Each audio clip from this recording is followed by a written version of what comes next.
হ্যাঁ, মর্নিং অভিজিৎ দা। হ্যাঁ, good morning. আচ্ছা, প্রথমে তো আমি সবাইকে হ্যাপি। সবাই আমার কথা শুনতে পাচ্ছে তো? অভিজিৎদা হ্যাঁ এক হ্যাঁ, মিনিট, পাওয়া একটুখানি যাচ্ছে। রেকর্ডিংটা অভিজিৎদা স্টার্ট করে নি, রেকর্ডিংটা প্রসেসিং এ আছে। আচ্ছা আচ্ছা। হ্যাঁ, আপনার কথা শোনা যাচ্ছে অভিজিৎ দা, আপনি হ্যাঁ বলুন। ঠিক আছে, নিন স্টার্ট করা যেতে পারে এবার আমাদের। আমি গুড মর্নিং অল। হ্যাঁ, good morning and happy new year to everybody. আশা করি to happy new zero two year. হ্যাঁ, 2022 সবার আহ, মানে শরীর ভালো, স্বাস্থ্য ভালো রাখা এবং মঙ্গল কামনা করে আমি আমার কথা শুরু করছি। তো আজকের দিনে যেটা হয়েছে যে 1 জানুয়ারি থেকে 7 জানুয়ারি অবধি, যেটা স্টুডেন্ট অ্যাওয়ারনেস এবং স্টুডেন্টদের আপলিফমেন্টের জন্য এই প্রোগ্রামটাকে আমি দেখতে পাচ্ছি যে বিশেষভাবে দেওয়া হয়েছে। এবং এটা স্টুডেন্টরা অবশ্যই আগে আমাদের বকবকানি না শুনে হয়তো ওরা 1 তারিখে বাইরে বেরোলে পরে ভালো করতো, কিন্তু আবার পরে পরে মানে এখন সিচুয়েশন যা হয়েছে যে ওই কোভিড এর জন্য সবাইকে একসঙ্গে একত্র হয়ে এইসব মানে আমাদের ওয়েবিনারেই সেলিব্রেশন গুলো করতে হচ্ছে বা প্রোগ্রাম গুলো সারতে হচ্ছে। তো আমি সব টিচারদেরকে I welcome all teachers and students on this occasion, student awareness program, to join and get encouraged and already to get encouraged and definitely get knowledge from uh, uh, all the participants and the the resource persons. Okay, I wish them a very welcome them all, and also on behalf of the IQAC, I welcome everybody to join this program. And without wasting much of your time, let me hand over. So I have been told by Joydeep to start the program. So may I again call back Joydeep, please? Yes sir, yes অভিজিৎদা, thank you হ্যাঁ very হ্যাঁ, much. আমি একটু জয়দীপের introduction একটু বলে না দিই একটু। এক মিনিট শ্রীকান্ত দা, আমাদের হ্যাঁ, সাথে এখন প্রোগ্রামের প্রোটোকল অনুযায়ী জাতীয় সঙ্গীত গাইতে হবে। আচ্ছা সেভাবে আচ্ছা তো জাতীয় সঙ্গীত গাইবে আমাদের জিওগ্রাফি ডিপার্টমেন্টের 5th সেমিস্টারের স্টুডেন্ট এবং এনএসএস ভলেন্টিয়ার পাপিয়া বিশ্বাস। আচ্ছা। পাপিয়া, তুমি আনমিউট করে শুরু করো প্রোগ্রাম।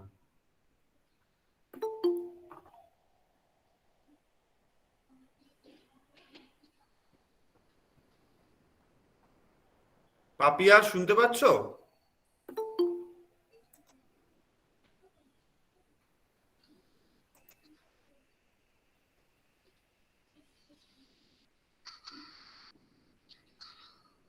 মিউট কেন করবো আমি? ও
আচ্ছা, কিছু শোনা যাচ্ছে না কেন?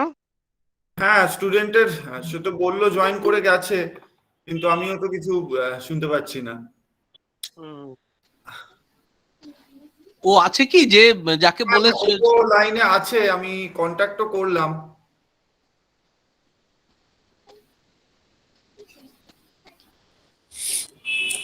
ও জয়েন করেছে মেয়েটি? হ্যাঁ হ্যাঁ, জয়েন করেছে।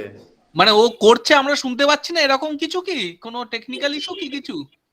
না, সেটা তো দেখলেই বোঝা যাবে যে ওর মাইক্রোফোন অন কিনা। কি নাম ওর? পাপিয়া জয়দীপ? বিশ্বাস। পাপিয়া বিশ্বাস। পাপিয়া? এখন কিন্তু আওয়াজ তো পরিষ্কারই আসছে সবার। এই পাপিয়া বিশ্বাস বলে তো এখানে জয়েনিং এ কোনো মেয়ে নেই। পাপিয়া লিস্টে নেই কিন্তু। লিস্টে পাপিয়া বলে কেউ নেই কিন্তু, যদি পাপিয়ার নাম করেই ও জয়েন থাকে তাহলে ও কিন্তু নেই। আচ্ছা, একটু ফোন করে দেখ নাহলে।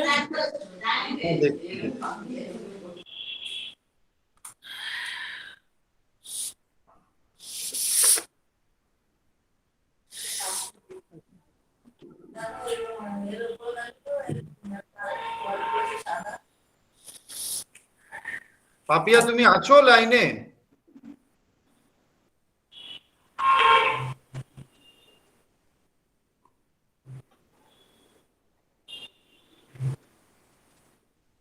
আচ্ছা, নেই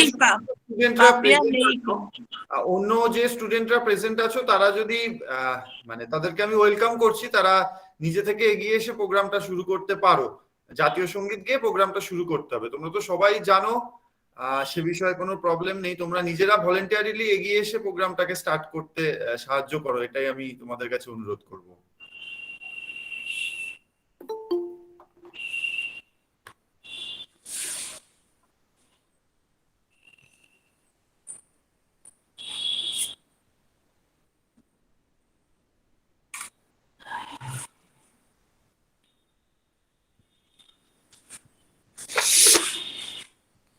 পাপিয়া জয়েন করলে দেখলাম, পাপিয়া কোথায়? হ্যাঁ স্যার একটু লেট হয়ে গেল, সরি স্যার। হ্যাঁ, শুরু করো। জনগণ মন অধিনায়ক জয় হে ভারত ভাগ্য বিধাতা, পঞ্জাব সিন্ধু গুজরাট মারাঠা দ্রাবিড় উৎকল গঙ্গা, বিন্ধ্য হিমাচল যমুনা গঙ্গা উচ্চল জলধি তরঙ্গ, তব শুভ নামে গাহে তব শুভ আশিস মাঘে, গাহে তব জয় গাথা, জনগণ মন অধিনায়ক জয় হে ভারত ভাগ্য বিধাতা, জয় হে জয় হে জয় হে জয় জয় জয় জয় হে। নমস্কার। ধন্যবাদ পাপিয়া। এবার আমি শ্রীকান্তর কাছে হ্যান্ড ওভার করছি। ওমা আমাদের national good morning everybody. First of all, happy new year to all of my students, all of my colleagues. It is very much privilege to us that our college, Barasat Government College, are going to organize the Students Week program starting from 1st January to 7th January 2022. Actually, these student weeks will be celebrated by our faculties, non-teaching staff, all of our students under the supervision of our respected principal, sir, Barasat Government College. And it has been also framed and designed by our principal in collaboration with IQAC and Teachers Council, Barasat Government College.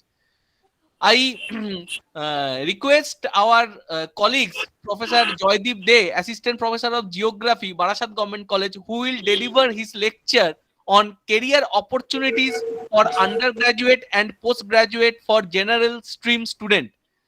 I request Joydeep sir, please come and give your deliberation on career opportunities for undergraduate and postgraduate for general stream student.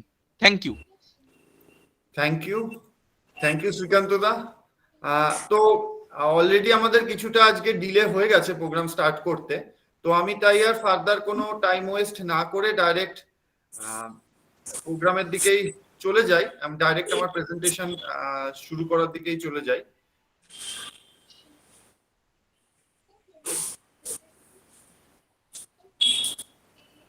Just প্রেজেন্টেশনটা start হয়ে যাক, আমি শুরু করছি।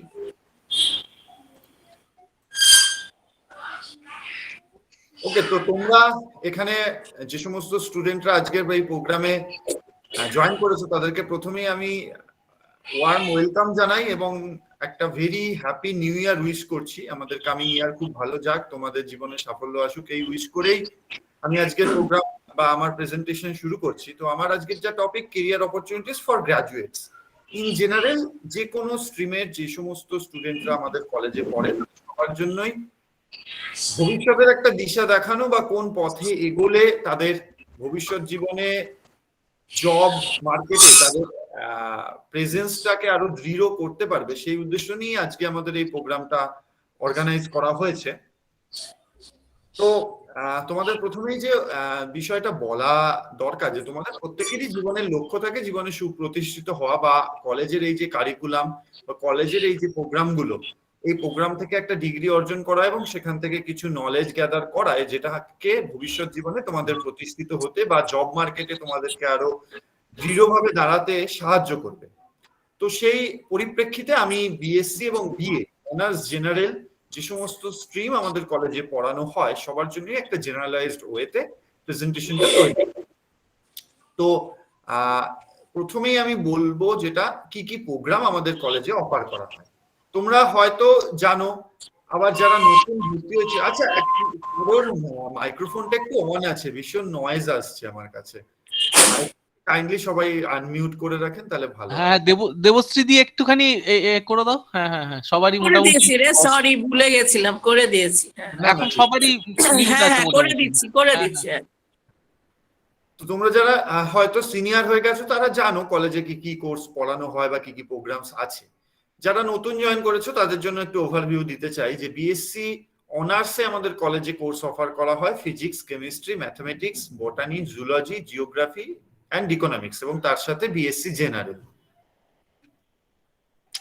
এবার এই যে স্টুডেন্টরা পড়ছো, আমি প্রথমে বিএসসির পার্টটা বলি, তারপর বিএ বলবো, এবং একদম লাস্টে দুজনদের উভয়ের জন্য সামেশন করে আমি তোমাদের একটা প্রেজেন্টেবল ওয়েতে সেটাকে প্রিপেয়ার করে দেবো, যেটা আমরা ভবিষ্যতে তোমাদের সাথে শেয়ারও করে দিতে পারি তোমাদের সুবিধার জন্য। তো এই যারা বিএসসি পড়ছে, সেটা অনার্স স্ট্রিমের স্টুডেন্ট হোক বা জেনারেল স্ট্রিমের স্টুডেন্ট হোক, তাদের জন্য বিএসসি পাশ করার পর কি ধরনের অপরচুনিটি প্রথমে আসে।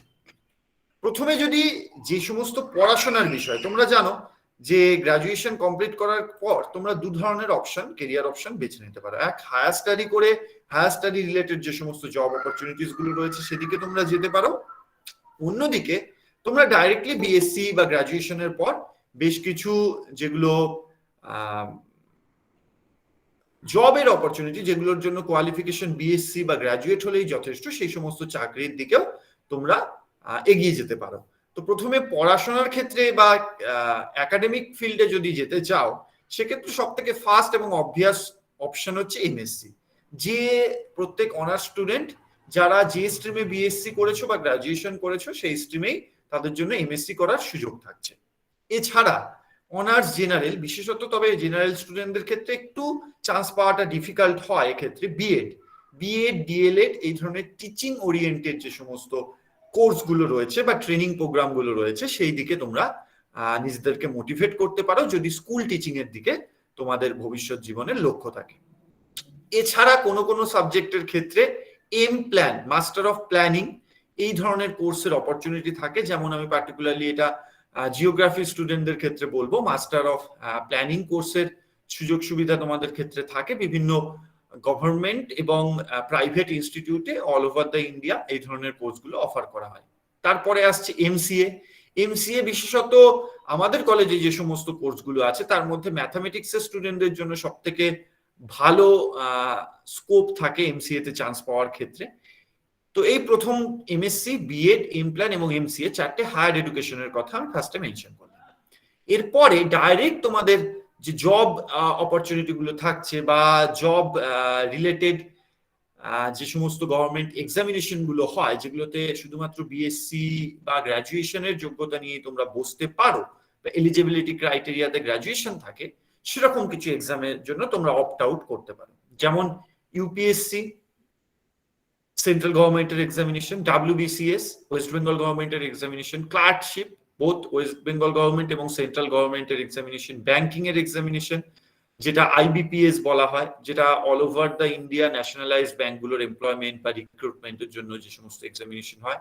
এছাড়া বলেছি বিএড পড়লে বা ডিএলএড পড়লে স্কুল টিচিং এর দিকে যেতে পারো।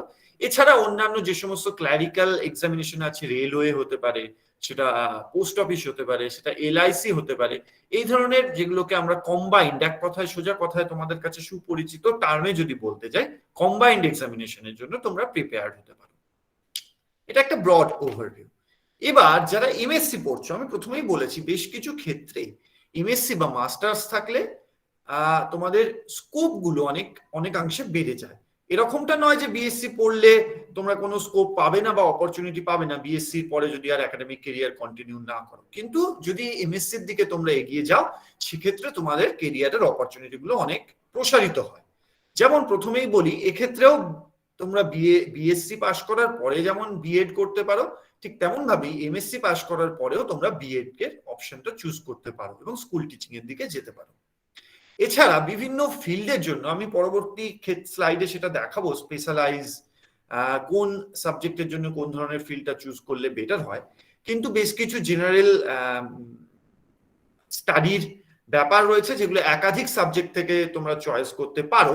যেমন ডেটা সায়েন্টিস্টের ক্ষেত্রে অবশ্যই ম্যাথামেটিক্স যাদের থাকবে তাদের জন্য সুবর্ণ সুযোগ। ডেটা সায়েন্টিস্ট বর্তমান যুগে যেখানে হিউজ ডেটা নিয়ে কাজ হচ্ছে বিভিন্ন ফিল্ডে, হিউম্যান রিলেটেড ফিল্ড হোক, অ্যানিম্যাল রিলেটেড ফিল্ড হোক, অ্যাস্ট্রোনমিক্যাল ফিল্ড হোক, সেটা আর্ট সায়েন্সের বিভিন্ন ফিল্ড হোক বা অন্যান্য যে সমস্ত সায়েন্টিফিক স্টাডি হোক, প্রত্যেক ক্ষেত্রে কিন্তু ডেটা সায়েন্টিস্টের একটা গুরুত্বপূর্ণ ভূমিকা থাকছে।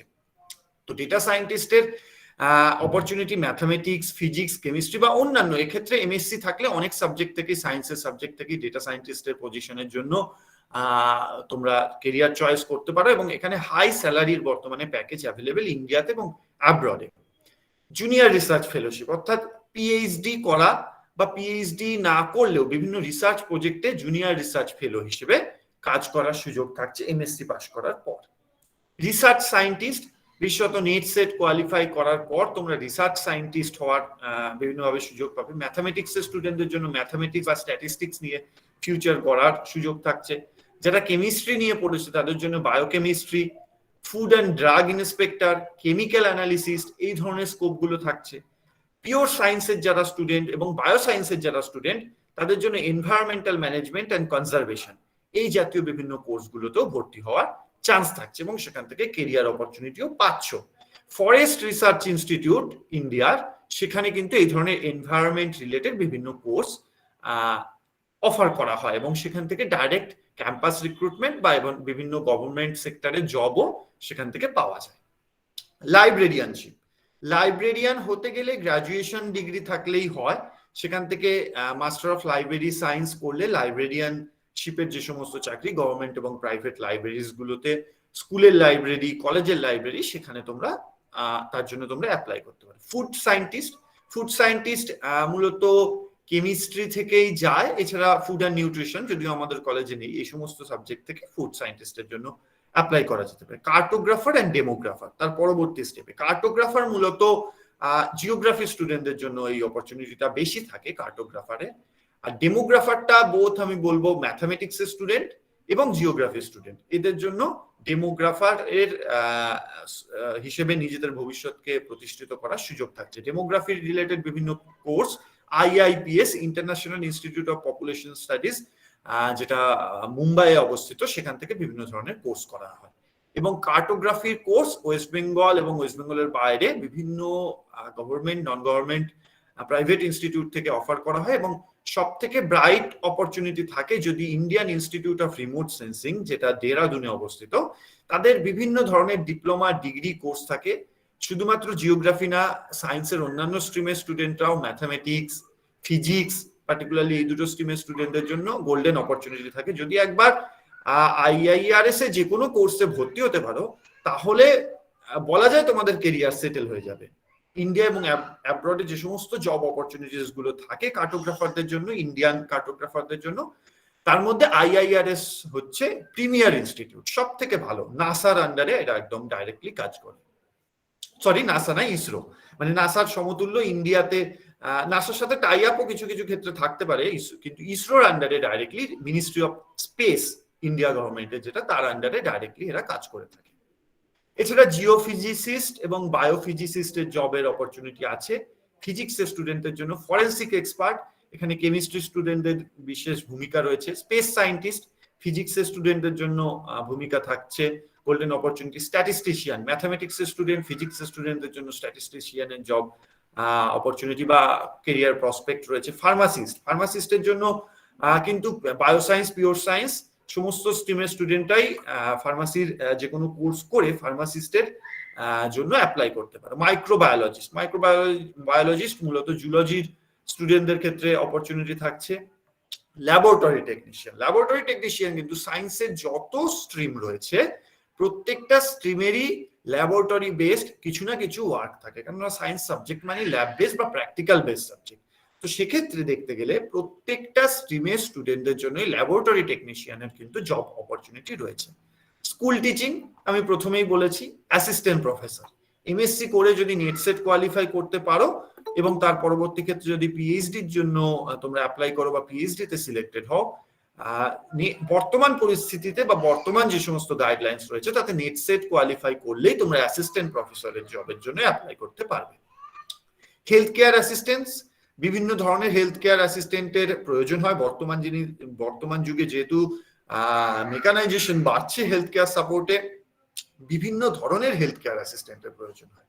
মূলত পিওর সায়েন্স এবং বায়োসায়েন্সের স্টুডেন্টদের জন্য এই সমস্ত অপরচুনিটি গুলো থাকে, যেমন phlebotomist, emergency medical technician, laboratory technician, microbiologist, pathologist, optometrist. এই ধরনের অপটোমেট্রিস্ট বলতে বোঝায় চোখের ডাক্তারদের সাথে বিভিন্ন ধরনের যে টেকনিশিয়ানসরা রাখে, ফিজিওথেরাপিস্ট, এই ধরনের কোর্সগুলোর জন্য তোমরা অ্যাপ্লাই করতে পারো এবং সেক্ষেত্রে এই ধরনের কোর্সগুলোতে বোথ গভর্নমেন্ট নন গভর্নমেন্ট সেক্টরে জব এবং কোনো ক্ষেত্রে ইন্ডিপেন্ডেন্টলিও তোমরা নিজেদের কেরিয়ার প্রসপেক্ট গড়ে তুলতে পারো। নার্সিং এর ক্ষেত্রে একটা নার্সিং যদিও এইচএস পাস করার পরেই পড়া যায়, কিন্তু গ্রাজুয়েশন বা মাস্টার্স এর পরেও অনেকে নার্সিং আলাদা করে বিশেষত বিএসসি নার্সিং করলে কেরিয়ার অপরচুনিটি বেটার থাকে। এর পাশাপাশি এএনএম, জিএনএম এই ধরনের যে সমস্ত কোর্সগুলো আছে সেক্ষেত্রে থেকেও সরকারি হসপিটাল এবং বেসরকারি বিভিন্ন ক্ষেত্রে জবের সুযোগ থাকছে। এবং প্যাথোলজিস্ট, লাস্টে প্যাথোলজিস্ট আমি বলেছি, জুলজি স্টুডেন্টদের জন্য বেটার অপরচুনিটি থাকে প্যাথোলজিস্ট হিসেবে। বিভিন্ন ধরনের গভর্নমেন্ট, প্রাইভেট, আমাদের লোকাল দেখবে যে সমস্ত প্যাথোলজিক্যাল সেন্টার থাকে, যে সমস্ত সেন্টার থেকে আমরা বিভিন্ন ধরনের প্যাথোলজিক্যাল এক্সামিনেশন গুলো করাই, সেখানেও কিন্তু প্যাথোলজিস্টের সিগনেচার লাগে রিপোর্টটা করার জন্য প্যাথোলজিস্টের প্রয়োজন হয়। কাজেই বিভিন্ন স্কেলের জব অপরচুনিটি থাকছে প্যাথোলজিস্টের কোর্সগুলো করে এই ফিল্ডে যেতে পারলে। এইবার যেহেতু টাইমের শর্টেজ রয়েছে, আমি মানে ইনডেপথ বেশি যাচ্ছি না, তোমরা এরপরে যেভাবে কোশ্চেন করবে আমি সেইভাবে উত্তর দেবো। এরপরে আমি চলে আসছি বিএ বা আর্টস স্ট্রিমের স্টুডেন্টদের জন্য। বিএ প্রোগ্রামস অফার্ড, আমাদের কলেজে বিএ প্রোগ্রামে বাংলা, ইংলিশ, সংস্কৃত, হিস্ট্রি, ফিলোসফি, পলিটিক্যাল সায়েন্স এবং বিএ জেনারেল এই স্টাডিগুলো বা এই কোর্সগুলোকে অফার করা হয়। এবার কেরিয়ার অপশনস আফটার বিএ, ঠিক যেমনটা বিএসসির ক্ষেত্রে বলেছিলাম, এমএ যারা হায়ার এডুকেশন করতে চাও বা কেরিয়ার প্রসপেক্টটা হায়ার এডুকেশনের পর আর একটু স্ট্রং করতে চাও বা হায়ার এডুকেশন করার ইচ্ছা আছে, তাদের জন্য অপরচুনিটি থাকে এমএ করার। তাছাড়া স্কুল টিচিং এর জন্য বিএড আছে। এছাড়া বিএসসি স্টুডেন্টদের মতো ইউপিএসসি, ডাব্লিউবিসিএস, ক্লার্কশিপস, স্কুল টিচার, এই সমস্ত জব অপরচুনিটি গুলো কিন্তু কমন। বিএসসি স্টুডেন্টদের সাথে BA student both at a time compete করতে পারো সেখানে। এরপরে যে কেরিয়ার অপরচুনিটি গুলো আসছে বিএ স্টুডেন্টদের জন্য, কন্টেন্ট রাইটারের জবের জন্য মূলত যারা ল্যাঙ্গুয়েজের স্টুডেন্ট, ইংলিশ, বাংলা, সংস্কৃতর ক্ষেত্রে একটু কম স্কোপ রয়েছে আমি বলবো, তবে ইংলিশ বাংলা স্টুডেন্টদের ক্ষেত্রে কিন্তু হিউজ অপরচুনিটি রয়েছে কন্টেন্ট রাইটার হিসেবে কাজ করতে পারার বা কাজ করার। প্রুফ রিডিং, বিভিন্ন বই বা পাবলিকেশন, নিউজ পেপার, এই সমস্ত পাবলিকেশন যেখানে হয়, বিশেষত হার্ড কপি, সফট কপি, বর্তমানে বিভিন্ন জার্নাল পাবলিকেশন হয়, বই পাবলিশ হচ্ছে, প্রত্যেক ক্ষেত্রে কিন্তু সাবজেক্ট স্পেসিফিক প্রুফ রিডারের প্রয়োজন হয় এবং এক্ষেত্রে অবশ্যই ইংলিশ পাবলিকেশনের জন্য ইংলিশের স্টুডেন্টরা এবং বাংলা পাবলিকেশনের জন্য বাংলার স্টুডেন্টরা গুরুত্ব পেয়ে থাকে। এডিটার সেম, বাংলা ইংলিশের স্টুডেন্টদের জন্য যারা ল্যাঙ্গুয়েজ স্ট্রিমের স্টুডেন্ট, বিশেষত সংস্কৃত স্টুডেন্টরাও কোনো ক্ষেত্রে বাংলার স্টুডেন্টদের সাথে কম্পিট করতে পারবে, যাদের সেখানে এডিটোরিয়াল অপরচুনিটি বা এডিটোরিয়াল জবের জন্য তারা নিজেদেরকে সুটেবল করে তুলতে পারো। এছাড়া ব্যাংকারের ক্ষেত্রটা আমি এই কম্বাইন্ড এক্সামের সাথেই বলে দিয়েছি বিএসসির সময়। এবং ল পড়ার জন্য আলাদা, মানে ল ইয়ার হিসেবে প্র্যাকটিস করার জন্য আলাদা কোর্স করতে হয়, সেটাকে এলএলবি বলা হয়। কিন্তু এই এলএলবি করার জন্য কিন্তু একটা মানে তোমরা এইচএস এর পর থেকেও ল এর ক্যারিয়ার চুজ করতে পারো।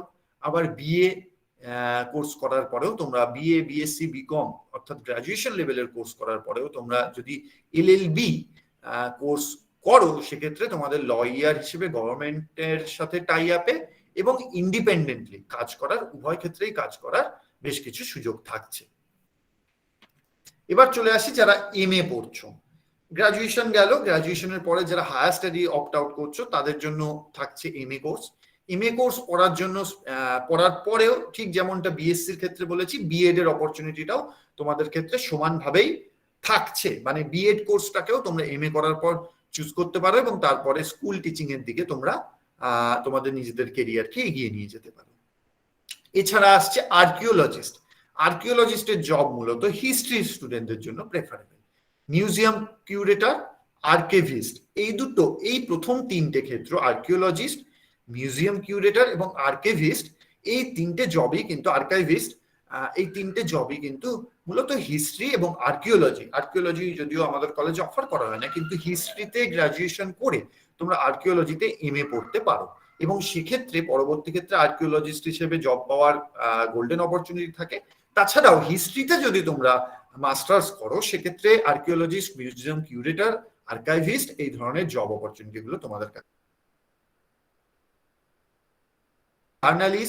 জার্নালিজম, হ্যাঁ, ল্যাঙ্গুয়েজ সাবজেক্ট পড়ে মাস্টার ডিগ্রি করে জার্নালিজমে চাকরি পাওয়া যায়, কিন্তু এক্ষেত্রে যদি তোমরা জার্নালিজম এবং মাস কমিউনিকেশনের উপরে যদি মাস্টার্স বা একটা পিজি ডিপ্লোমা কোর্স করে নিতে পারো, যাদের এই দিকে ন্যাক রয়েছে বা এই দিকে ইন্টারেস্ট রয়েছে, তাদের জন্য কিন্তু জার্নালিজমের জব পাওয়াটা খুব একটা কঠিন হবে না।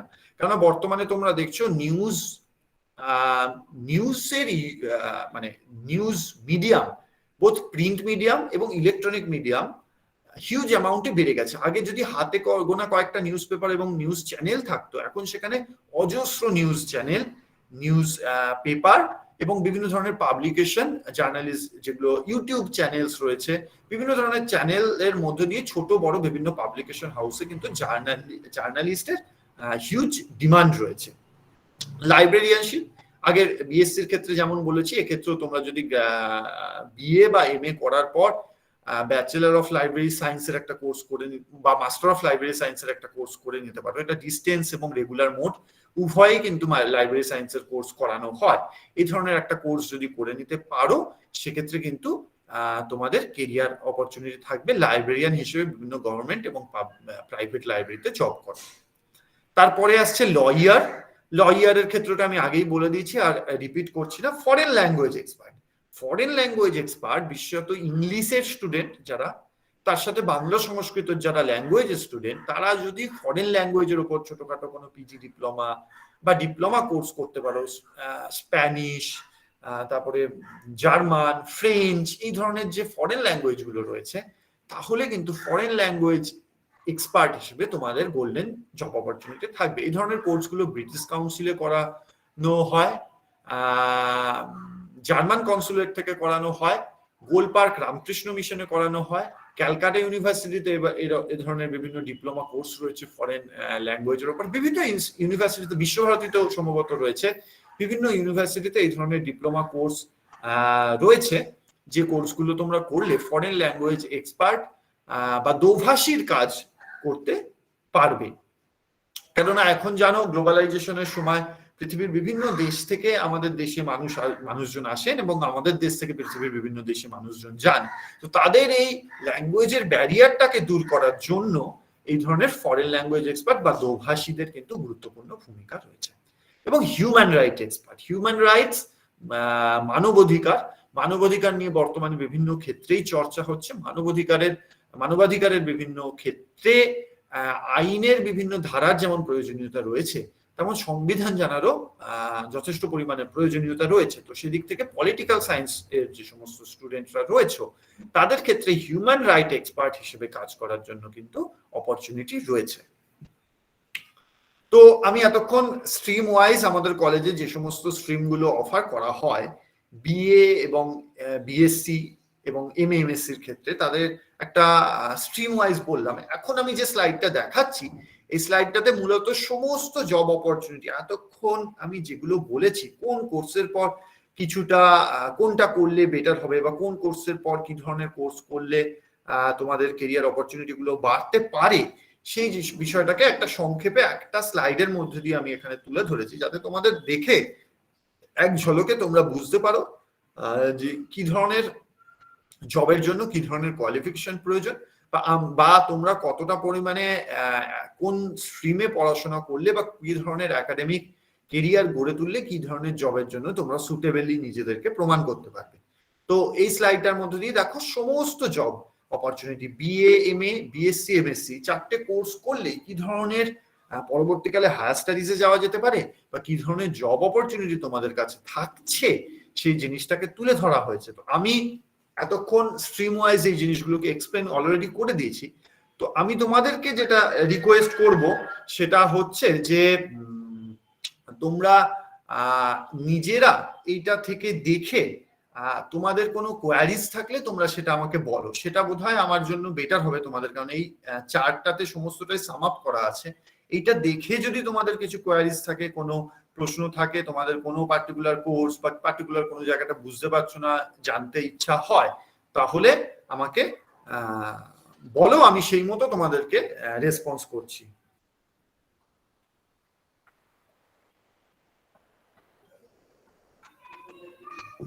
যে কোনো স্ট্রিমের স্টুডেন্টরাই বলতে পারো।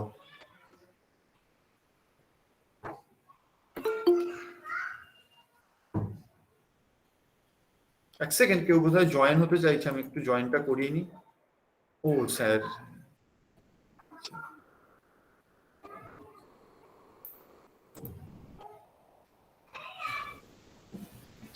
হ্যাঁ, তোমাদেরকে বলার জন্য আমি এবার সুযোগ দিলাম। তোমাদের কোশ্চেন কোয়ারিজ গুলো তোমরা আমাকে বলো। হ্যাঁ, তোমাদের কিছু জানার থাকলে তোমরা জয়দীপ স্যারকে জিজ্ঞাসা করো যে তোমাদের কি তোমরা কি জানতে চাও এই চাকরি রিলেটেড বা তোমাদের প্রসপেক্ট রিলেটেড। স্যার ফরেনসিক সায়েন্সের ব্যাপারে যদি একটু বলেন। কোথায় যেন দেখেছি, কোন এখানে কি এই স্লাইডটাতে আছে না আগে বলেছিলাম? আমি আগে বলেছিলেন স্যার। ফরেনসিক সায়েন্স বলতে ফরেনসিক টার্মটার অর্থ হলো বিচার সহায়ক, মানে বিভিন্ন যে সমস্ত ক্রিমিনাল কেসেস গুলো হয় সেই ক্রিমিনাল কেসগুলো সম্পর্কে যখন বা কোনো ধরনের ক্রাইম হচ্ছে সেই ক্রাইম গুলোকে ইনভেস্টিগেট করে কে দোষী বা কে নির্দোষ এই জিনিসগুলো কে বার করাটাই হচ্ছে ফরেনসিক সায়েন্টিস্টদের কাজ। তো ফরেনসিক সায়েন্সের চাকরি মূলত বিভিন্ন গবেষণা সংস্থা বলছি, মানে ইনভেস্টিগেটিং এজেন্সি যেগুলো সিআইডি, সিবিআই, ধরো ওয়েস্ট বেঙ্গল পুলিশ বা বিভিন্ন রাজ্যের যে সমস্ত পুলিশ অর্গানাইজেশন রয়েছে, তো বা ইন্ডিয়ান গভর্নমেন্টেরও যে সমস্ত এই ধরনের ইনভেস্টিগেটিং এজেন্সি রয়েছে, তাদের আন্ডারে তোমরা ফরেনসিক সায়েন্সে কাজ করতে পারো। সেজন্য বিএসসি ফরেনসিক সায়েন্সের কোর্স অফার করা হয় মূলত যারা পিওর সায়েন্সের স্টুডেন্ট এবং বায়ো সায়েন্সের স্টুডেন্ট, কারণ বায়ো সায়েন্সের এখানে একটা গুরুত্বপূর্ণ ভূমিকা থাকে। এখানে ডিএনএ প্রোফাইলিং বা এই ধরনের জেনেটিক বিভিন্ন ক্যারেক্টারিস্টিক্স নিয়ে অনেক সময় আইডেন্টিফাই করে ক্রিমিনালিটি বা ক্রিমিনাল কেসগুলোকে সলভ করা হয়। তো পিওর সায়েন্সের স্টুডেন্টদের জন্য বিএসসি ফরেনসিক সায়েন্স, তোমরা যেটা বিএসসি জেনারেল স্ট্রিমের কোর্সের পর বা ইন জেনারেল মাস্টার্স এর কোর্সের পরেও এই ধরনের কোর্সের জন্য তোমরা অ্যাপ্লাই করতে পারো, এবং সেক্ষেত্রে তারপরে সেখান থেকে ডাইরেক্ট কেরিয়ার অপরচুনিটি বা বিভিন্ন গভর্নমেন্ট সার্ভিসের যে সমস্ত চাকরির পরীক্ষাগুলো রয়েছে সেগুলোর মধ্য দিয়ে মানে বিভিন্ন গভর্নমেন্টের সমস্ত ইনভেস্টিগেটিং এজেন্সিতে তোমাদের চাকরির অপরচুনিটি থাকে। ফিজিক্স, কেমিস্ট্রি, ম্যাথামেটিক্স, যারা বায়োসায়েন্সের জুলজি, বোটানি, এই 5টা স্ট্রিমের স্টুডেন্টদের জন্য মূলত এই ফরেনসিক সায়েন্সের বা ফরেনসিক সায়েন্টিস্ট হিসেবে কাজ করার স্কোপ গুলো থাকে। স্যার আফটার এমএসসি এই এক্সাম গুলো দেওয়া যায়? হ্যাঁ, এমএসসির দেখো বিএসসির পর যে এক্সাম দেওয়া যায় এমএসসির পর সেগুলো সবই দেওয়া যায়, কারণ মিনিমাম কোয়ালিফিকেশন হচ্ছে বিএসসি যেগুলোর ক্ষেত্রে। তো এমএসসি থাকলে তো হায়ার কোয়ালিফিকেশন অবশ্যই দেওয়া যায়। হায়ার কোয়ালিফিকেশনে কখনো কোনো অসুবিধা নেই, কিন্তু মিনিমাম এলিজিবিলিটি ক্রাইটেরিয়া থেকে লোয়ার আচ্ছা। কোয়ালিফিকেশন হয়ে গেলে তখন আর দিতে পারবে না।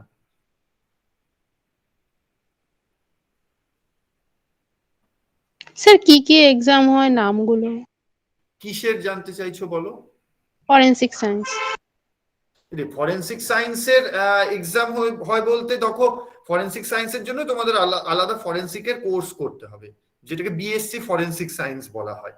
এই কোর্সটা করলে ফরেনসিক সায়েন্সে কি ধরনের জব অপরচুনিটি থাকে বা কি ধরনের জিনিসগুলো তোমাদের শেখা প্রয়োজন, যেমন তোমাদের ওখানে কিছু পার্টিকুলার কম্পিউটার সফটওয়্যার অ্যানালিসিস শেখানো হতে পারে, ডিএনএ প্রোফাইলিং শেখানো হতে পারে, বিভিন্নভাবে ব্লাড স্টেন নিয়ে অ্যানালিসিস করা শেখানো হয়, সয়েল থেকে বিভিন্নভাবে স্যাম্পেল নেওয়া, বোন, ফিঙ্গারপ্রিন্টস, এইগুলো থেকে স্যাম্পেল নিয়ে কিভাবে কাজ করা যেতে পারে, এই ধরনের জিনিসগুলোকে শেখানো হয়। তো তারপরে এই ইনভেস্টিগেটিং এজেন্সিগুলো ইন্ডিভিজুয়ালি তারা যখন তাদের এই ধরনের সায়েন্টিস্টের প্রয়োজনীয়তা থাকে তখন তারা অ্যাডভার্টাইজমেন্ট দেয় মিডিয়াতে, মানে প্রিন্ট মিডিয়া এবং প্রিন্ট মিডিয়াতেই মূলত, এবং তাদের ওয়েবসাইটের মধ্য দিয়ে তারা অ্যাডভার্টাইজমেন্ট দিয়ে থাকে, এবং সেই অ্যাডভার্টাইজমেন্ট অনুযায়ী তাদের পরীক্ষার স্কিম বা পরীক্ষাগুলো কখন হবে এগুলো ওই রকম যে ডাব্লিউবিসিএস বা ক্লার্কশিপের মতো মানে সারা বছর আমি পড়ছি কোনো একটা ইনস্টিটিউটে বা বছরের এই সময় পার্টিকুলার প্রত্যেক বছর হবে এরকম কোনো বাধা ধরা নিয়ম নেই। যখন যাদের চাহিদা থাকে সেই অনুযায়ী তারা অ্যাডভার্টাইজমেন্ট দেয় এবং তাদের রিক্রুটমেন্ট করে। Okay sir, thank you. তুমি কোন স্ট্রিমের student? Botany, MSc. Botany, MSc. হ্যাঁ, তোমার ক্ষেত্রে তো অপরচুনিটি থাকবে। তোমার ক্ষেত্রে ওই যেটা বলছিলাম ফরেস্ট রিসার্চ ইনস্টিটিউটের বিভিন্ন কোর্সগুলো রয়েছে, সেইগুলোর দিকেও একটু তুমি দেখতে পারো ওদের ওয়েবসাইটটা একবার খুলে। Okay sir. অন্য কারোর কোনো প্রশ্ন থাকলে অন্য ফিল্ড নিয়ে। Sir M plan. হ্যাঁ, কি বলছো? আমি ঠিক ক্লিয়ার। এম প্ল্যান বলেছিলেন না একটা? হ্যাঁ হ্যাঁ হ্যাঁ, এম প্ল্যানটা হচ্ছে মাস্টার অফ প্ল্যানিং। এটাতে মূলত পড়ানো হয় কিভাবে প্ল্যানিং করতে হয় কোনো একটা শহরের বা কোনো একটা অঞ্চলে, রিজিওনাল প্ল্যানিং, আরবান প্ল্যানিং, এই ধরনের বিভিন্ন কোর্স থাকে। গ্রাজুয়েশনের পরে ডিপ্লোমা জাতীয় কোর্স করা যায়, তবে বেটার হচ্ছে মাস্টার্স এর পরে এই ধরনের এম প্ল্যানিং এর কোর্স করা। 1 বছর 2 বছরের বিভিন্ন কোর্স রয়েছে, কোথাও কোথাও আবার এই কোর্সগুলো এমফিল এর সমতুল্য মর্যাদাও দেওয়া হয়। যেমন আমি বলছি আইআইটি গুলোতে রয়েছে এই কোর্স। শিবপুর মানে আইআইএসটি শিবপুর যেটা, সেখানেও এম প্ল্যানিং এর একটা এমইউআরপি বোধ হয়, master of urban and regional planning. এক এক জায়গায় এক এক রকম টার্মিনোলজি তারা ইউজ করে। এই কোর্সগুলো করলে তোমরা প্ল্যানার হিসেবে বিভিন্ন গভর্নমেন্ট অর্গানাইজেশনে এবং প্রাইভেট অর্গানাইজেশনে কাজ করতে পারবে। এবং এই কোর্সগুলো বিভিন্ন আছে। এম প্ল্যান ওভারঅল ডিগ্রিটা, কিন্তু এম প্ল্যান ডিগ্রির আন্ডারে বিভিন্ন ধরনের আবার ভাগ থাকে, কোনোটা আরবান প্ল্যানিং, কোনোটা রিজিওনাল প্ল্যানিং, কোনোটা রুরাল প্ল্যানিং, এই ধরনের বিভিন্ন ক্লাসিফিকেশন থাকে। তবে আমার সাজেশন হবে, মানে আমি যেহেতু নিজে এই মানে আমার ফিল্ড থেকে অনেকে এই ধরনের কোর্স যেহেতু করে, আমার নিজের একটু নলেজ আছে, তো সেদিক থেকে আমি জানি মাস্টার্স এর পর করলে কেরিয়ার অপরচুনিটি গুলো বেটার হয়। তো এই আইআইটি গুলোতে করানো হয়, শিবপুর আইআইএসটি তে করানো হয়, আর school of planning and architecture, অনেকগুলো school of planning of architecture রয়েছে, দিল্লিতে রয়েছে, ভোপালে রয়েছে, এই ইনস্টিটিউট গুলোতে করা হয়। তারপরে বেশ কিছু প্রাইভেট ইউনিভার্সিটি গুলোতেও, কিন্তু সিইপিটি ইউনিভার্সিটি গুজরাটের, এইখানে এই ধরনের ইউনিভার্সিটি গুলোতে এই এম প্ল্যান বা এম প্ল্যানের সমতুল্য এমইউআরপি বা এই ধরনের কোর্সগুলো করানো হয়। স্যার ফার্মাসির ব্যাপারটা একটু জানতে চাই আমি, যে ফার্মাসি কোর্সটা করার পর জাস্ট কি ফার্মাসিস্টই হওয়া যাবে নাকি আরো কোনো অপরচুনিটি আছে, মানে অন্য কোনো ফিল্ডে কি আছে? বলো বলো। হ্যাঁ, ফার্মাসিস্ট, দেখো ফার্মাসি কোর্সটা ফার্মাসিস্টের জন্যই স্পেশালাইজড, কিন্তু মানে ফার্মাসি কোর্সটা তোমরা জানো হয়তো যে এইচএস এর পরেও করা যায়, আবার গ্রাজুয়েশনের পরেও করা যায়, মাস্টার্স এর পরে তো করা যায়। কিন্তু ফার্মাসিস্টের যে কোর্স সেগুলো এম ফার্ম বোধ হয় বলে, বি ফার্ম এম ফার্ম, তো এই কোর্সগুলোকে করলে তোমাদের কিন্তু ফার্মাসিস্ট কিভাবে হতে হবে বা ফার্মাসিস্ট হলে কি ধরনের কাজ করতে হয় সেই সম্পর্কেই ট্রেনিং দেওয়া যায়। তো ফার্মাসিস্টের কোর্স করলে বিভিন্ন ল্যাবরেটরিতে, বিভিন্ন ওষুধের কোম্পানিতে চাকরি পাওয়ার সুযোগটাই থাকে মূলত। হ্যাঁ, এর সাথে সাথে ফার্মাসিস্টের কোর্স করলে যেগুলো জেনারেল স্ট্রিমের সার্ভিস বা জেনারেল স্ট্রিমের চাকরি, সেগুলো তো সবার জন্যই থাকবে। মানে ধরো আমি বলতে চাইছি কম্বাইন্ড এক্সামিনেশন, ইউপিএসসি, ডাব্লিউবিসিএস বা ফার্মাসি নিয়ে যদি হায়ার এডুকেশন করো, পিএইচডি করতে পারো, সেক্ষেত্রে ফার্মাসির বিভিন্ন যে হায়ার রিসার্চ ল্যাবরেটরি গুলো রয়েছে বা ফার্মাসি যেখানে পড়ানো হয় সেই সমস্ত ইনস্টিটিউটে অ্যাসিস্ট্যান্ট প্রফেসর হিসেবে রিক্রুটেড হওয়ার চান্স থাকে। স্যার আমি দেখেছিলাম যে এর থেকে ড্রাগ ইন্সপেক্টরও হওয়া যায়, মানে হ্যাঁ, মানে ওই ওষুধের লাইনে পুরোটাই বলতে চাইছি, মেডিসিনাল লাইনে সার্ভিসটা থাকবে তোমার। Okay sir, thank you. Sir বলছি, আমি জুওলজি অনার্সের স্টুডেন্ট। আমার দুটো প্রশ্ন আছে। একটা হচ্ছে স্যার, বিএসসি তো আমি জুওলজি নিয়েই করছি, এবার তারপরে এমএসসি যখন করব সেটা কি জুওলজি নিয়ে করাটাই বেটার নাকি জুওলজি রিলেটেড অন্য কোনো সাবজেক্ট নিয়ে এগিয়ে যাওয়াটা বেটার? তোমার ইন্টারেস্টটা কি আছে, মানে কোন টপিক গুলো তোমার বেশি ভালো লাগে, কোন টপিকের উপর তোমার ইন্টারেস্টটা গ্রো করেছে গ্রাজুয়েশন পড়তে পড়তে, তার উপর অনেকটা ডিপেন্ড করে। তোমার যদি মনে হয় যে আমি কোর জুওলজির যে সাবজেক্ট ফিল্ড রয়েছে সেটার উপরেই আমি ইন্টারেস্টেড বা সেটাই আমার ভালো লাগছে, তাহলে সেটার উপরেই করাটাই বেটার। আর যদি তোমার পার্টিকুলার কোনো অ্যালাইড ডিসিপ্লিনের প্রতি তোমার ইন্টারেস্ট গ্রো করতে শুরু করে বা পার্টিকুলার যেরকম জব ওরিয়েন্টেড যে সমস্ত সার্ভিস গুলো রয়েছে, ধরো বোধহয় জুলজি নিয়ে পড়লে তুমি ওই মাইক্রোবায়োলজি, বায়োকেমিস্ট্রি, বায়োটেকনোলজি এই সমস্ত দিকেও তোমার কেরিয়ার অপরচুনিটি থাকবে। শ্রীকান্ত দা আছে, শ্রীকান্ত দা বোধহয় আর একটু ভালো বলতে পারবে। না, আজকে তুমিই বলবে। না, জুলজিরও স্পেসিফিক প্রশ্ন করলো বলে আমি একটু আপনার স্যারকে মানে রেফার করলাম। হ্যাঁ, মানে ঠিকই বলেছো। মানে ওই প্রথম কথাই হচ্ছে যারা যে সাবজেক্ট নিয়ে পড়ছে অ্যাকচুয়ালি তারা কি করতে চায়। হ্যাঁ, রিসার্চ লাইন, ইউনিভার্সিটির প্রফেসর, কলেজের প্রফেসর হতে গেলে তো তোমাকে মাস্টার ডিগ্রি করে নেট স্লেট রিসার্চে যেতেই হবে। আর অ্যালায়েড যদি জব ওরিয়েন্টেড করতে হয় তাহলে তোমাকে চাকরির জন্য এখন থেকেই গ্রাজুয়েশন করাকালীন থেকেই তোমাকে এই ব্যাপারগুলো পড়তে লাগবে আর কি, যে তোমার জব ওরিয়েন্টেড এর জন্য। এই জন্য অনুষ্কা এখন তুমি নিশ্চিন্তে আগে গ্রাজুয়েশনটা কমপ্লিট করো, তারপরে এখন চিন্তা করার কিচ্ছু নেই। হ্যাঁ, বায়োলজিক্যাল সায়েন্সের উপরে ডক্টর সোমাদিত্যদের লেকচার আছে, এই একই এটা স্পেসিফিক, সেখানে তোমরা বায়োলজিক্যাল সায়েন্সের যে ডিটেলস গুলো জানতে পারবে আরো বিশদে। কালকেই আছে। হ্যাঁ স্যার, আগামীকাল বায়োলজিক্যাল সায়েন্সের উপরে আছে, বায়োলজিক্যাল সায়েন্সের এবং বেসিক সায়েন্সের উপরেও আছে। তো তারা বলবে এই জায়গাগুলোর উপরে। তো আগামীকালে অ্যাটেন্ড করো, আরো ডিটেলে সেখানে জানতে পারবে আর কি। হ্যাঁ স্যার, হ্যাঁ স্যার।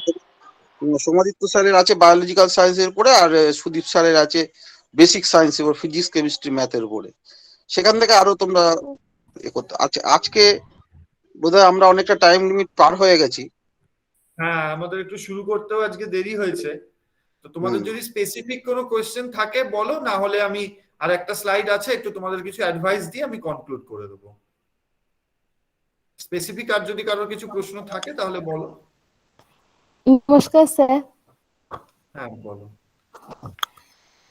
স্যার যে নেট বা সেটা যে কথা বলছি, নেটের সেটা যে দেবো, তেমনি এই পরীক্ষাটা যে হয় সিলেবাস যে দেখেছি ঠিকই, কিন্তু যে কোশ্চেন গুলো খুব চিন্তা, যেগুলো অ্যাকচুয়ালি হয় কি, কারণ এগুলো কোশ্চেন ইতে অ্যাভেলেবেল নেই অনলাইনে, বা কোথাও আমি সার্চ করেছি অ্যাভেলেবেল নেই। না, ইউজিসির সাইটে কোশ্চেন অ্যাভেলেবেল তো। তোমার কি কোন স্যার ব্লক করা ফিজিক্স স্যার। স্যার আমি সার্চ করেই বলেছি, কারণ তোমার সিএসআইআর এর সাইটে কি কোশ্চেন পেপার গুলো নেই প্রিভিয়াস ইয়ার এর? তখন ওখানে আমি খুলিনি, আমি ইউজিসি এ খুলেছিলাম। ওখানে যে পোর্টালটা ছিল, ওখানে পরপর সাবজেক্ট দেওয়া ছিল, পেপারও দেওয়া ছিল, কিন্তু ওটাতে ক্লিক করছি আর পরের যে পেজটা আছে সেটা ব্ল্যাঙ্ক রয়েছে এবং উপরে এইচটিএমএল ওখানে দেখাচ্ছে ব্লক। আচ্ছা, তাহলে এটা হয়তো রিসেন্টলি কোনো মানে ইস্যু হয়ে থাকতে পারে, কারণ প্রিভিয়াস ইয়ারের কোয়েশ্চেন পাওয়া যায় ওদের ওয়েবসাইট থেকে। যদি তুমি ইউজিসির ওয়েবসাইটে ওই রকম বা সিএসআইআর ওয়েবসাইট থেকে ডাইরেক্ট অ্যাক্সেস না করতে পারো, তাহলে ইন জেনারেল গুগল সার্চ করে দেখতে পারো যে previous year net examination question in physics, এরকম ভাবে গুগল সার্চ করো, অনেক যে সমস্ত দিল্লি বেসড ইনস্টিটিউট বেশ কিছু আছে যারা এর অনলাইন ট্রেনিং দেয়, তাদের সাইটেও এই ধরনের কোশ্চেন গুলো কিন্তু আপলোড করা থাকে। তো গুগলে ইন জেনারেল সার্চ করলে অনেক সময় সেখানে তোমাকে রিডাইরেক্ট করে দেবে কোশ্চেন গুলো। হ্যাঁ, নেট সেটের জন্য যদি প্রিপেয়ার্ড হতে চাও, অবশ্যই প্রিভিয়াস ইয়ারের কোশ্চেন গুলো দেখলে পরীক্ষায় মানে সাকসেস পাওয়াটা অনেক ইজিয়ার হবে। স্যার মানে পুনে ছাড়া এটা তো স্যার মানে আমি সেকেন্ড সেমিস্টার থেকেই করছি, অনেকে জিজ্ঞাসা করেছি, শুধুমাত্র পুনে একটা ছাড়া কোথাও নেই। আমি এটা রীতিমতো 2-3 মাস টাইমও দিয়েছি সার্চ করতে, একটা না হলে অন্যটা। কোনো স্পেসিফিক যদি কোনো জায়গার কথা বলতে পারেন তাহলে খুব সুবিধা হতো। আমার একদম ব্ল্যাঙ্কলি পরীক্ষা বসতে যাওয়া জিনিসটা খুব মানে সময় এবং এটা ঠিক খারাপ আছে, হয়ে যাবে। ঠিক আছে, তাহলে সেটা দেখতে হবে। আমি তাহলে দেখে তোমাদের, তোমার নাম কি? স্যার বৈশালী বিশ্বাস, পিজি সেমিস্টার 3। পিজি সেমিস্টার 3, ঠিক আছে, আমি দেখবো। যদি ওরকম অল্টারনেট সোর্স পাই তাহলে আমি তোমাদের কোনো স্যারেদের মাধ্যমে আমি তোমাকে ইনফর্ম করে দেবো। Thank you sir. হ্যাঁ, ঠিক আছে। তাহলে আমাদের প্রিন্সিপাল স্যার যেটা বললেন যে বেসিক সায়েন্স এবং বায়োলজিক্যাল সায়েন্সের জন্য স্পেসিফিক কালকে আরো দুটো লেকচার আছে, তোমরা সেগুলো অ্যাটেন্ড করো। আর আমার লাস্টে একটা তোমাদের মানে ওভারঅল যে স্ট্রিমেই যাও তাদের জন্য মানে আমার নিজের এক্সপিরিয়েন্স থেকে তোমাদেরকে এই কথাটা আমি বলতে চাই, যে সাজেস্টটা করতে চাই। এখানে ডিডিপি মডেল অফ সাকসেস যেটাকে বলা হয়েছে, দেখি আরেকজন কেউ জয়েন করতে চাইছে না, সেটাতে আমি বলতে চাই যে 3টে বিষয় তোমরা মাথায় রাখবে: ডেডিকেশন, ডিটারমিনেশন এবং পেশেন্স। ডেডিকেটেড হতে হবে তোমাদের। ওই যে একটু আগেই বললাম জুলজি স্টুডেন্ট যাকে, যে তোমার কোন সাবজেক্টটাতে ইন্টারেস্ট রয়েছে তার প্রতি তোমার ডেডিকেটেড হতে হবে। আমি 1 বছর পড়লাম, একবার আমি 3 বছরের একটা কোর্স করছি, আমার ভালো লাগে না, আমার পড়তে ভালো লাগে না, আমি 2 মাস পড়ি, বাকি 8 মাস ঘুরে বেরিয়ে, বাকি 10 মাস ঘুরে বেরিয়ে কাটাই, এইভাবে কিন্তু লং টার্মে সাকসেস পাওয়া সম্ভব না। অর্থাৎ ডেডিকেটেড হতে হবে। ডেডিকেটেড ওয়েতে যে সাবজেক্টটা নিয়ে ডিল করছো বা যে ফিল্ডে নিজের ভবিষ্যৎকে স্থাপন করতে চাইছো সেটাকে নিয়ে নিজেকে দৃঢ় প্রতিজ্ঞ থাকতে হবে।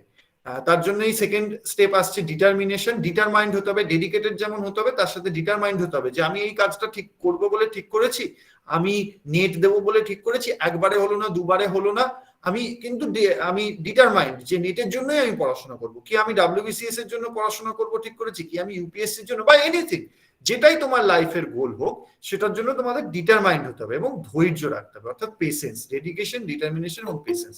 যদি ধৈর্য ধরে দীর্ঘদিন ধরে সেই বিষয়টার জন্য যে ধরনের পড়াশোনা করা প্রয়োজন বা যে ধরনের চর্চার প্রয়োজন সেই চর্চাটা চালিয়ে যেতে পারো, সাফল্য আসবেই।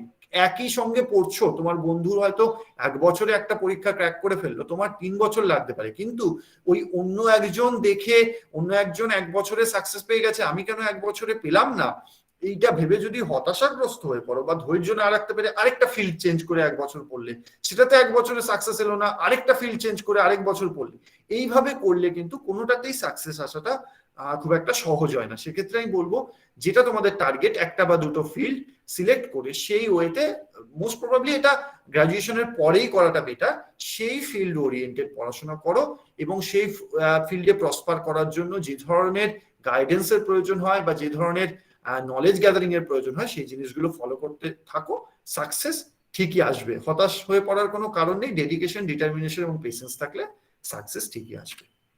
Thank you. আজকে অলরেডি কিছুটা আমরা লেটে চলছি, তো আমি আর আমার লেকচারটা আর দীর্ঘায়িত করব না। Thank you. আমি সকলকে ধন্যবাদ জানিয়ে আমার লেকচার এখানেই শেষ করছি। Thank you sir. Thank you very much Joydeep. Joydeep, তোমার লেকচারে আশা করি সবাই, সব স্টুডেন্টরা খুবই উপকৃত হয়েছে বা হবে। আর কোনো কারুর কোয়ারি থাকলে অবশ্যই স্যারের সঙ্গে তোমরা যোগাযোগ করতে পারো।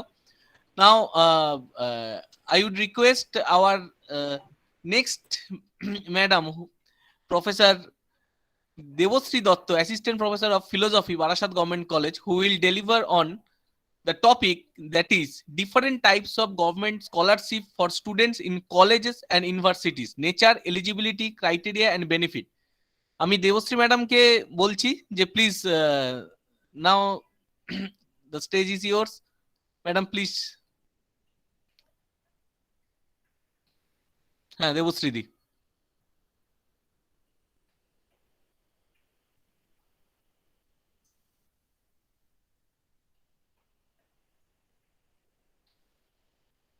দেবশ্রীদি শোনা যাচ্ছে?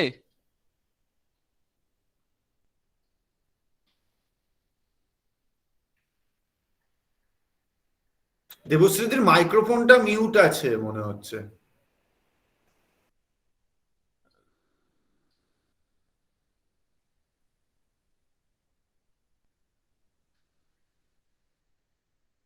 দেবশ্রীদি মনে লেফট হয়ে গেল, আবার রিজয়েন করবে হয়তো।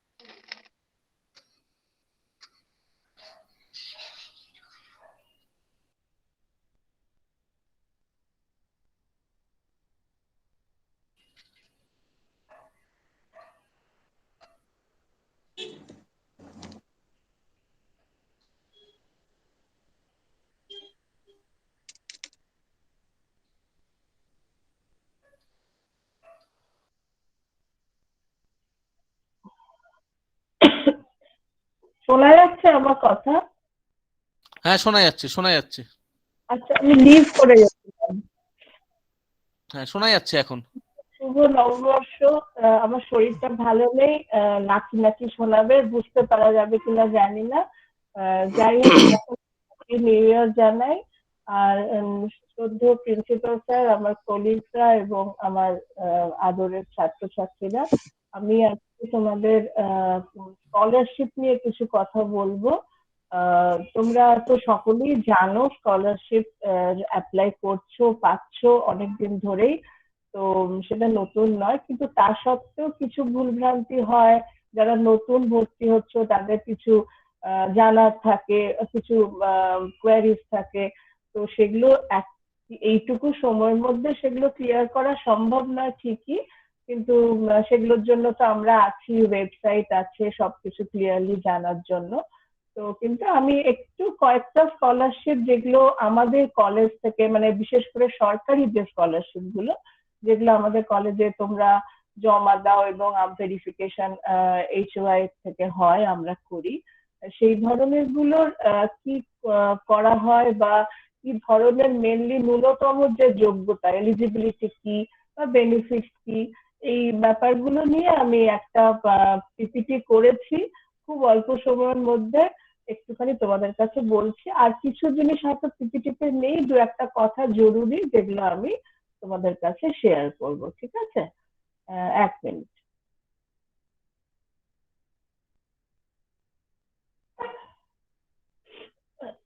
আচ্ছা, আমি 1 মিনিট, হ্যাঁ।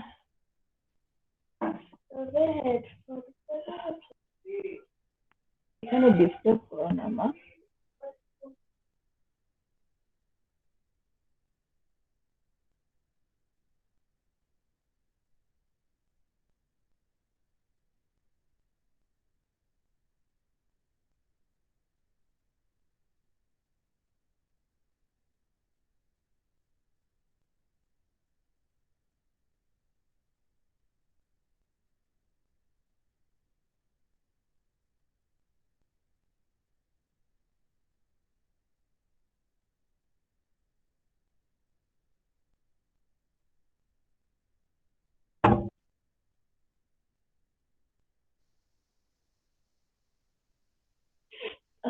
আচ্ছা, শোনা যাচ্ছে তো? সকলে শুনতে পাচ্ছ? হ্যাঁ হ্যাঁ শোনা হ্যাঁ যাচ্ছে, ম্যাম।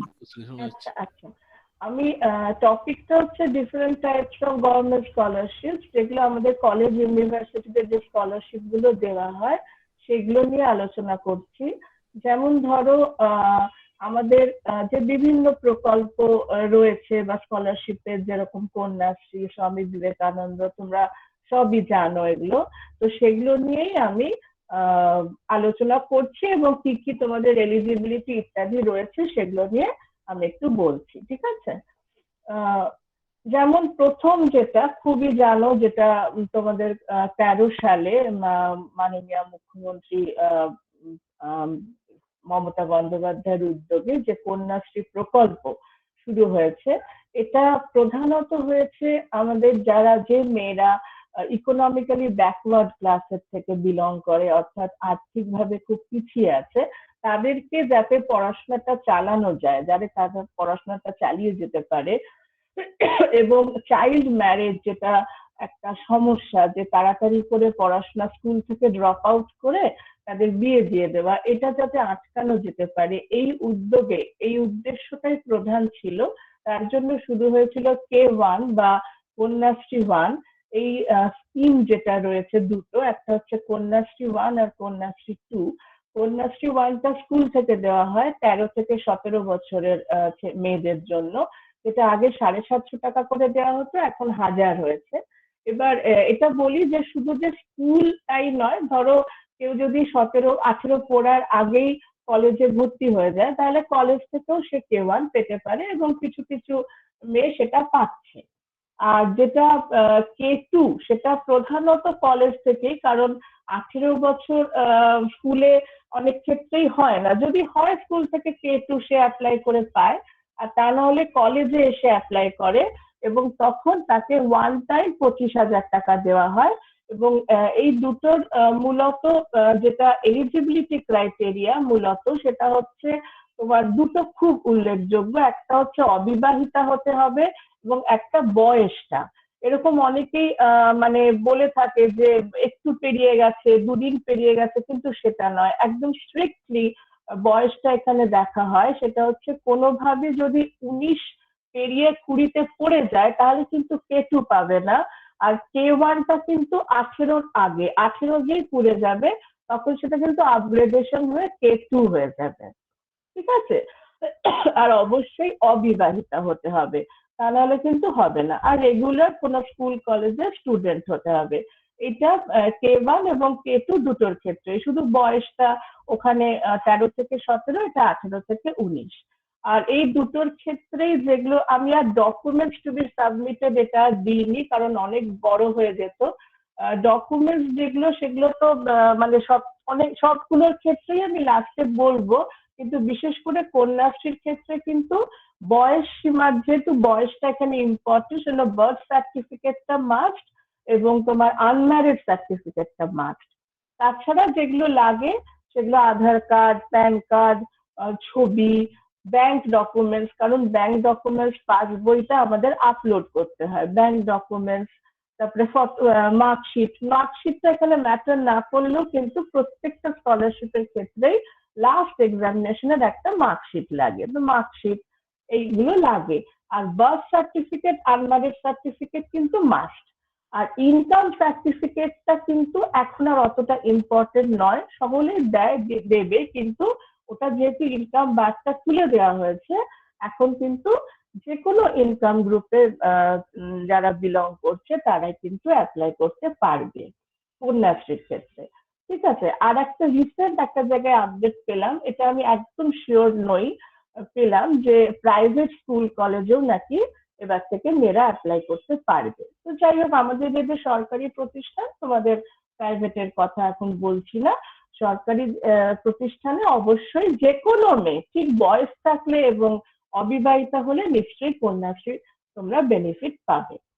আর বেনিফিট তো আগেই বললাম, যারা ইকোনমিক্যালি ব্যাকওয়ার্ড তাদের জন্য, যাতে ছেলে নয়, মেয়েরা যারা আছো তারা যাতে পড়াশোনাটা চালাতে পারো, এবং যাতে শিশু বিবাহ, চাইল্ড ম্যারেজটা যাতে আটকানো যায়, এটাই ছিল প্রধান বেনিফিট বা প্রধান যেটা উদ্দেশ্য এই কন্যাশ্রীর জন্য। তাহলে আর আরেকটা কথা বলি, এটার অ্যাপ্লিকেশনটা অন্য সবগুলোর ক্ষেত্রে প্রায় এক, লাস্টে বলবো, তোমরা জানো কন্যাশ্রীর ক্ষেত্রে কিন্তু তোমরা এটা সাইবার ক্যাফেতে গিয়ে অন্যান্য গুলো করো বা বাড়ি থেকে করো, কিন্তু এই কন্যাশ্রীর ক্ষেত্রে পুরোটাই আমরা করব। তোমরা এসে শুধুমাত্র যারা K1 থেকে K2 তে আপগ্রেড করছো, তারা ট্রান্সফার আইডি নিয়ে আসতে হবে স্কুল থেকে। এবার আমাদের দায়িত্ব ফর্ম বের করে তোমাদের দেওয়া, তোমরা সেগুলোকে ফিল আপ করে আমাদের জমা দিলে আমরা সবকিছু মিলিয়ে, ডকুমেন্টস গুলো মিলিয়ে, এবং যা যা আপলোড করতে হয়, করে আমরা সবটা করি একমাত্র কন্যাশ্রীর ক্ষেত্রে। আর অন্যান্য সকল স্কলারশিপের ক্ষেত্রে তোমাদেরকে সবকিছু আপলোড করতে হয়। ওকে, আচ্ছা।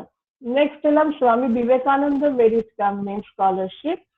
এই স্কলারশিপটা প্রধানত কিসের জন্য? এটাও সেম, এটাও হচ্ছে যারা একটু আর্থিকভাবে পিছিয়ে পড়া স্টুডেন্ট কিন্তু তারা মেরিটোরিয়াস। মেরিট কাম মিনস এই নামটা থেকে বুঝতে পারছো যে এটাতে একটা যারা পড়াশোনায় ভালো কিন্তু হয়তো আর্থিকভাবে পিছিয়ে আছে বলে চালাতে পারছে না, এই ধরনের ছেলে মেয়েদের জন্য এই স্বামী বিবেকানন্দ মেরিট কাম মিনস পশ্চিমবঙ্গ সরকারের উদ্যোগে শুরু করা হয়েছে এবং এটা 11 থেকে পিজি স্টুডেন্টরা পায়।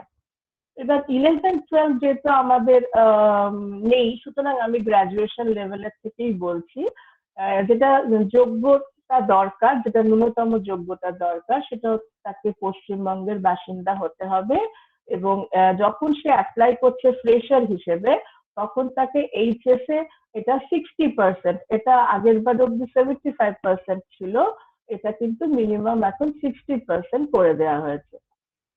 ওকে, এটা ইউজির জন্য। আর যখন একটি ছেলে বা মেয়ে ইউজি পাস করে পিজিতে ঢুকছে তখন ইউজি লেভেলে 50% পেলেই হয়। ওকে, আর রিনিউয়ালের ক্ষেত্রে এগুলো 50% হয়ে যায়, তখন আর 60 দরকার হয় না। আর যে কোনো একটা এডুকেশনাল ইনস্টিটিউট স্বাভাবিকভাবে একটা উচ্চশিক্ষা প্রতিষ্ঠানে তাকে ভর্তি হতে হবে এবং মনে রাখতে হবে এখানে ফ্যামিলি ইনকামের বার আছে, সেটা যেন 2.5 লাখ বছরের বেশি না হয়, তাহলে কিন্তু সেটা অ্যাপ্লিকেবল হবে না। এবং এইগুলো সবকিছু তোমাদের ডকুমেন্টস এর কথাটা আমি লাস্টে একসাথে বলে দেবো, অত তো টাইম নেই। মোটামুটি সব স্কলারশিপ একটা কমন ডকুমেন্টস থাকে, একটু 19-20 আমি তোমাদের সেটা লাস্টে বলছি।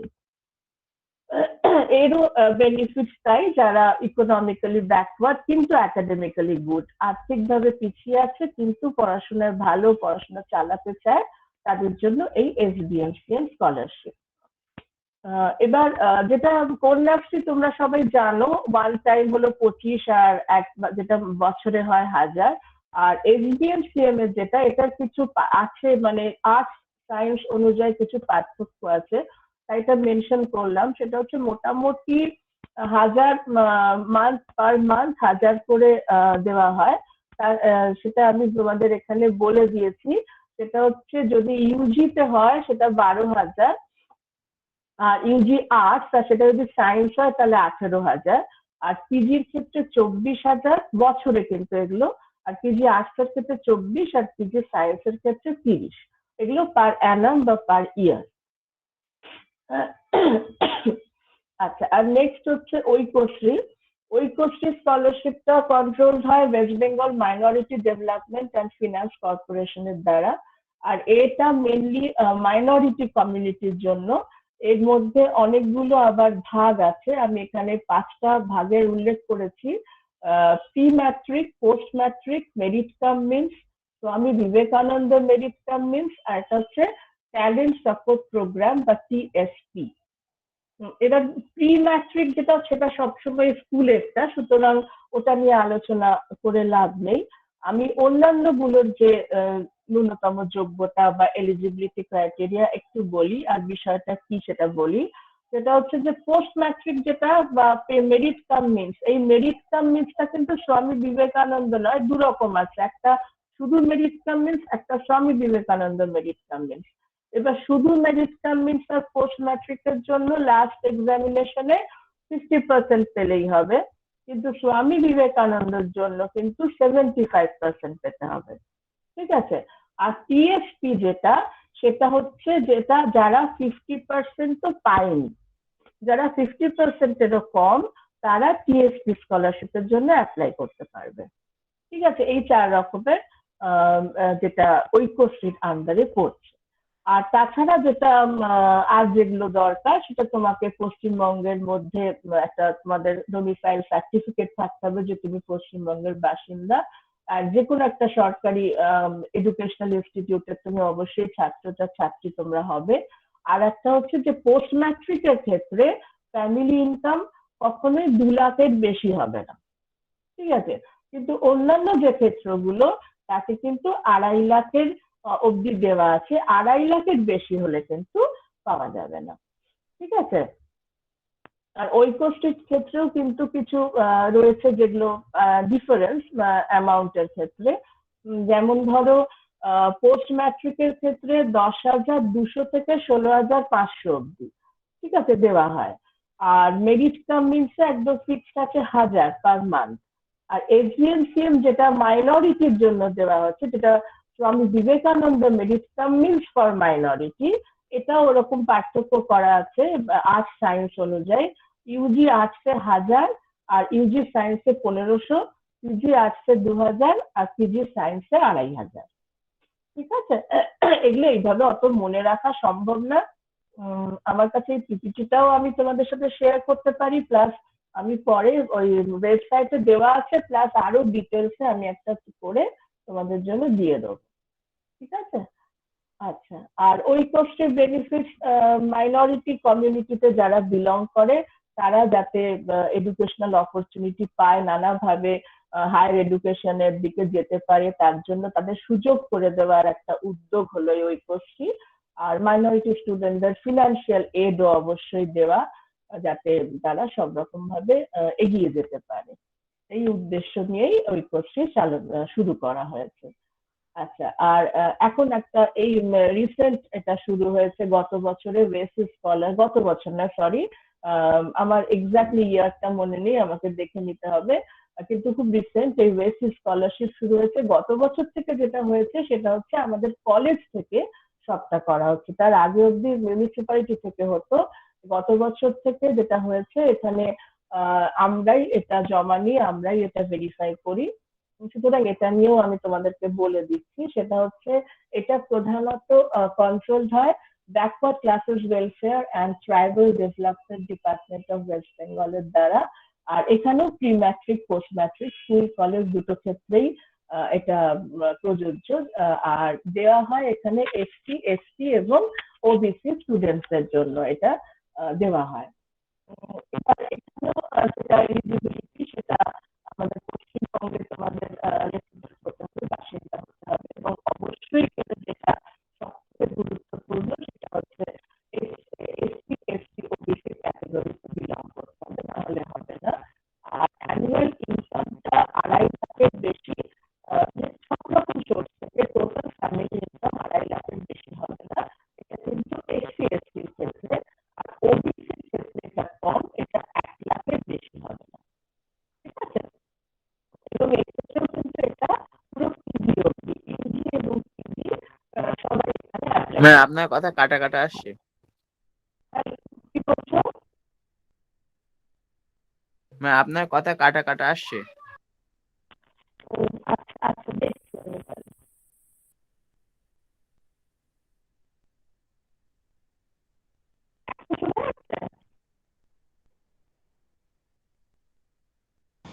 না ম্যাম, এখনো প্রবলেম হচ্ছে। প্রবলেম হচ্ছে? ও আচ্ছা, দেখছি তাহলে। হ্যাঁ ম্যাম, এখন শোনা যাচ্ছে। শোনা যাচ্ছে আমার? আসলে নেটের প্রবলেম হয় মাঝে মাঝে। এখন শোনা যাচ্ছে? হ্যাঁ ম্যাম, শোনা যাচ্ছে। হ্যাঁ ম্যাম। আচ্ছা আচ্ছা আচ্ছা, ঠিক আছে। আচ্ছা, যেটা বলছিলাম সেটা হচ্ছে, আর এটা ইউজি এবং পিজি দুটো স্টুডেন্টরাই, দুটো স্টুডেন্টরাই অ্যাপ্লাই করতে পারবে। ঠিক আছে? আর এখানে আমি কোনো মার্কসের কথা দিইনি, তার কারণ হচ্ছে এই ওএসসি স্কলারশিপের ক্ষেত্রে কোনো ন্যূনতম নম্বরের কোনো এখানে ব্যাপার নেই।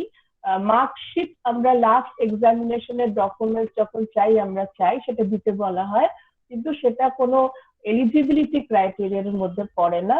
যে কোনো মার্কসের পাস করতে হবে, যে কোনো নম্বর পেলেই কিন্তু ওয়েসিস অ্যাপ্লাই করতে পারে, যদি এসসি এসটি ওবিসি এবং আমাদের কলেজের পে স্লিপ ইত্যাদি থাকে। ঠিক আছে? বোনাফাইড স্টুডেন্ট হতে হবে অবশ্যই।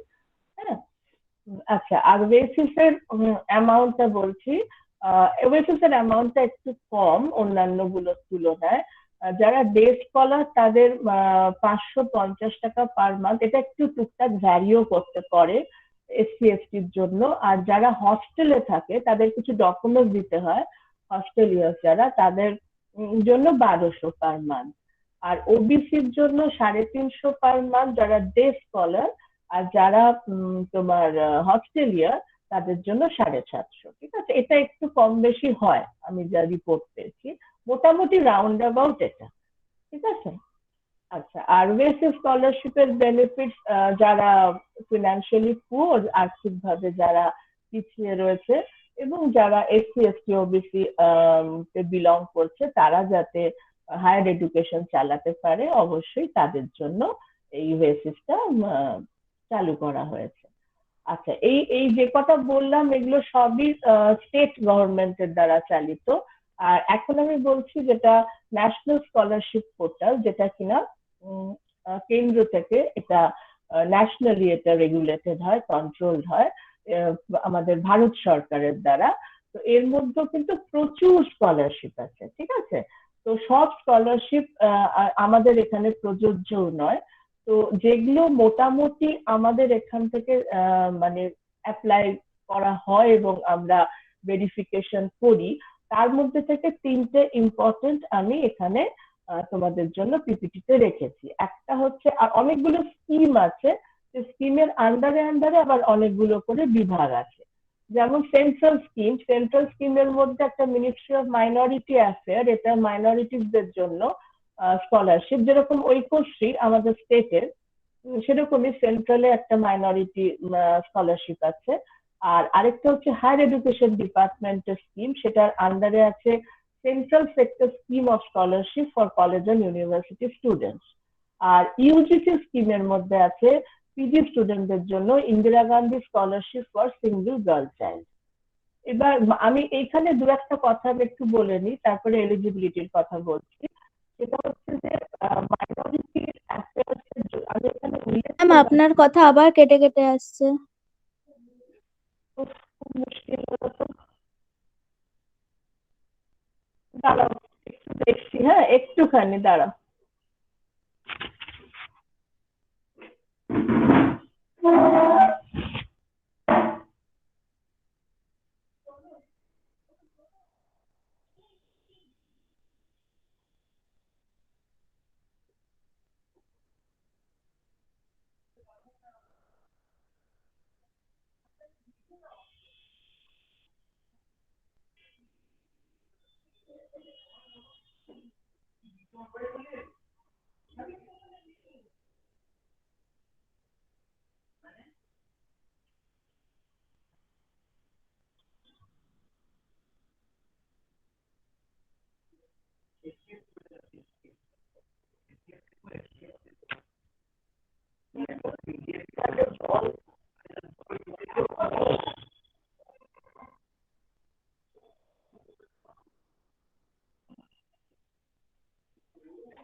এখন শোনা যাচ্ছে?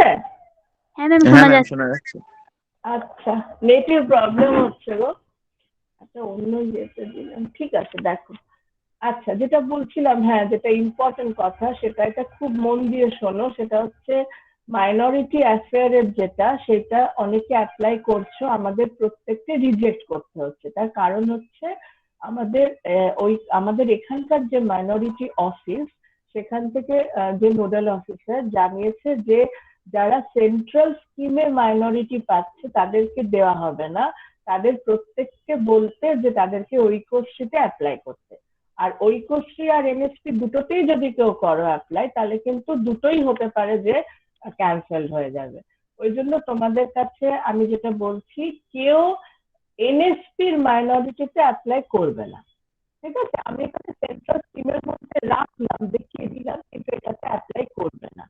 ওকে, অ্যাপ্লাই করবে এনএসপিতে করতে পারো, এইটা যেটা central sector scheme of scholarship, এইটাতে অ্যাপ্লাই করবে। এইটাতে কিন্তু যেটা ফ্রেশারদের জন্য, যেটা আজকের দিনে হয়তো প্রবলেম না, অনেক নম্বর তোমরা পাচ্ছ, কিন্তু এখানে মার্কসটা খুব হাই, 80%, হ্যাঁ সেটা রিনিউয়ালে 50 হয়ে যায়, কিন্তু এটা প্রথমে যখন হায়ার সেকেন্ডারি পাস করে তোমরা যদি অ্যাপ্লাই করো, তাহলে হায়ার সেকেন্ডারিতে কিন্তু 80% পেতে হবে। এটা হচ্ছে এটা মিনিমাম এলিজিবিলিটি ক্রাইটেরিয়া। হ্যাঁ, আর তাছাড়া যেগুলো অন্যান্য গুলোতে আমি বলছি, আর এটা একটা গেল। আর লাস্ট হচ্ছে এটা ইউজিসি স্কিমে যেটা আছে, ওটা Indira Gandhi scholarship for single girl child. এটা পিজি স্টুডেন্টস এর জন্য, কিন্তু এটা ইউজি নয়। এটা একমাত্র যারা বাবা মায়ের একটি সন্তান এবং সেটি কন্যা সন্তান, তারাই কিন্তু অ্যাপ্লাই করতে পারবে। ঠিক আছে, তা না হলে পারবে না। ওকে, তো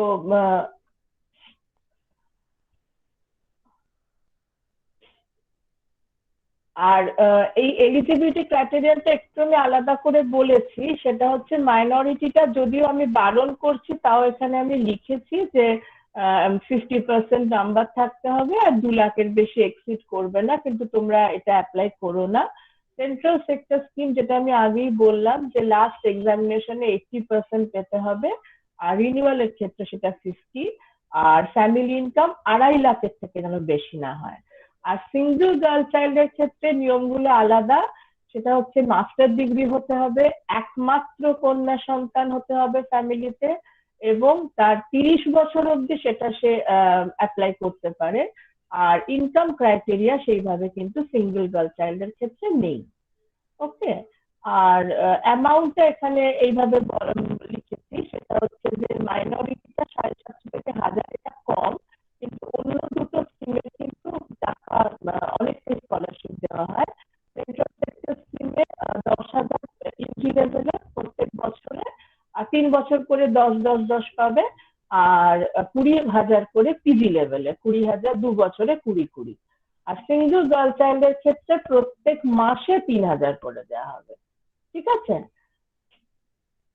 আর এনএসপির বেনিফিট অন্যান্য গুলোর ক্ষেত্রে একই ধরনের কথা বলেছি বেনিফিটসে, যে ইকোনমিক্যালি ব্যাকওয়ার্ড যারা, তাদেরকে আরো এগিয়ে নিয়ে যাওয়া পড়াশোনা করার উদ্দেশ্যে এগুলো করা দেওয়া হচ্ছে ঠিকই, এনএসপিও তাই। কিন্তু একটা এক্সট্রা কথা যেটা এনএসপির সুবিধা কি, একটা প্ল্যাটফর্মে অনেক ধরনের ফেলোশিপ রয়েছে, সেখানে স্টুডেন্টসরা এই অপরচুনিটি বা সুযোগটা পায় যে চুজ করার জন্য যে কোনটা করবে কেউ।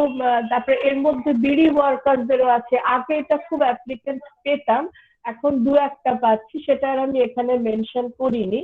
কিন্তু বিডি ওয়ার্কারদেরও কিন্তু এনএসপিতে সুযোগ করা হয়, সেখানে কিন্তু বিডি ওয়ার্কারের সার্টিফিকেট মাস্ট। ঠিক আছে, এটা অনেকে দিতে পারে না, আর এখন অ্যাপ্লিকেন্ট কমে গেছে। তো এরকম তোমরা পোর্টালটা খুলে দেখে তোমাদের সুবিধে মতো চুজ করতে পারবে যে কোন স্কলারশিপটার জন্য অ্যাপ্লাই করবে। ঠিক আছে, এই হলো এনএসপির বেনিফিট। এইবার যেটা আরেকটু একটা কথা যেটা আমার এই পিপিটিতে নেই, সেটা হচ্ছে যে ডকুমেন্টস মোটামুটি প্রায় কমন হয়, কিন্তু কিছু কিছু ক্ষেত্রে এক্সেপশনাল। যেমন কন্যাশ্রীর ক্ষেত্রে বলেছি, কন্যাশ্রী 1 এবং 2 উভয় ক্ষেত্রেই আনম্যারিড সার্টিফিকেট এবং বার্থ সার্টিফিকেট মাস্ট। তাছাড়া মোটামুটি কমন, যেরকম কালার ফটোগ্রাফ, ব্যাংক বই, পে স্লিপ, আধার কার্ড ইত্যাদি যেগুলো লাগে, কিন্তু ওই দুটো মাস্ট। ঠিক সেরকম ভাবেই যখন স্বামী বিবেকানন্দ মেরিট কাম মিন্স, তাতে কিন্তু মার্কসটা, মানে ওখানেও মার্কশিট আছে, কিন্তু ওখানে মার্কসটা কন্যাশ্রীর ক্ষেত্রে নট অ্যাপ্লিকেবল। কিন্তু এখানে যেহেতু মেরিট কাম মিন্স, সেখানে কিন্তু অবশ্যই আগের দুটোর সেমিস্টারের, মানে তুমি যদি 3rd সেমে পড়ো তাহলে তোমার কিন্তু 1st আর 2nd, তুমি যখন 5th সেমে রিনিউ করছো 3rd আর 4th সেম, আর যখন ফার্স্ট ফ্রেশার হয়ে জয়েন করছো, অ্যাপ্লাই করছো, তখন হায়ার সেকেন্ডারি। এইগুলো কিন্তু খুব ক্যালকুলেট করে দিতে হবে। আর এটা একটা সকলের প্রশ্ন, কোয়ারি, সেটা আমি ক্লিয়ার করছি।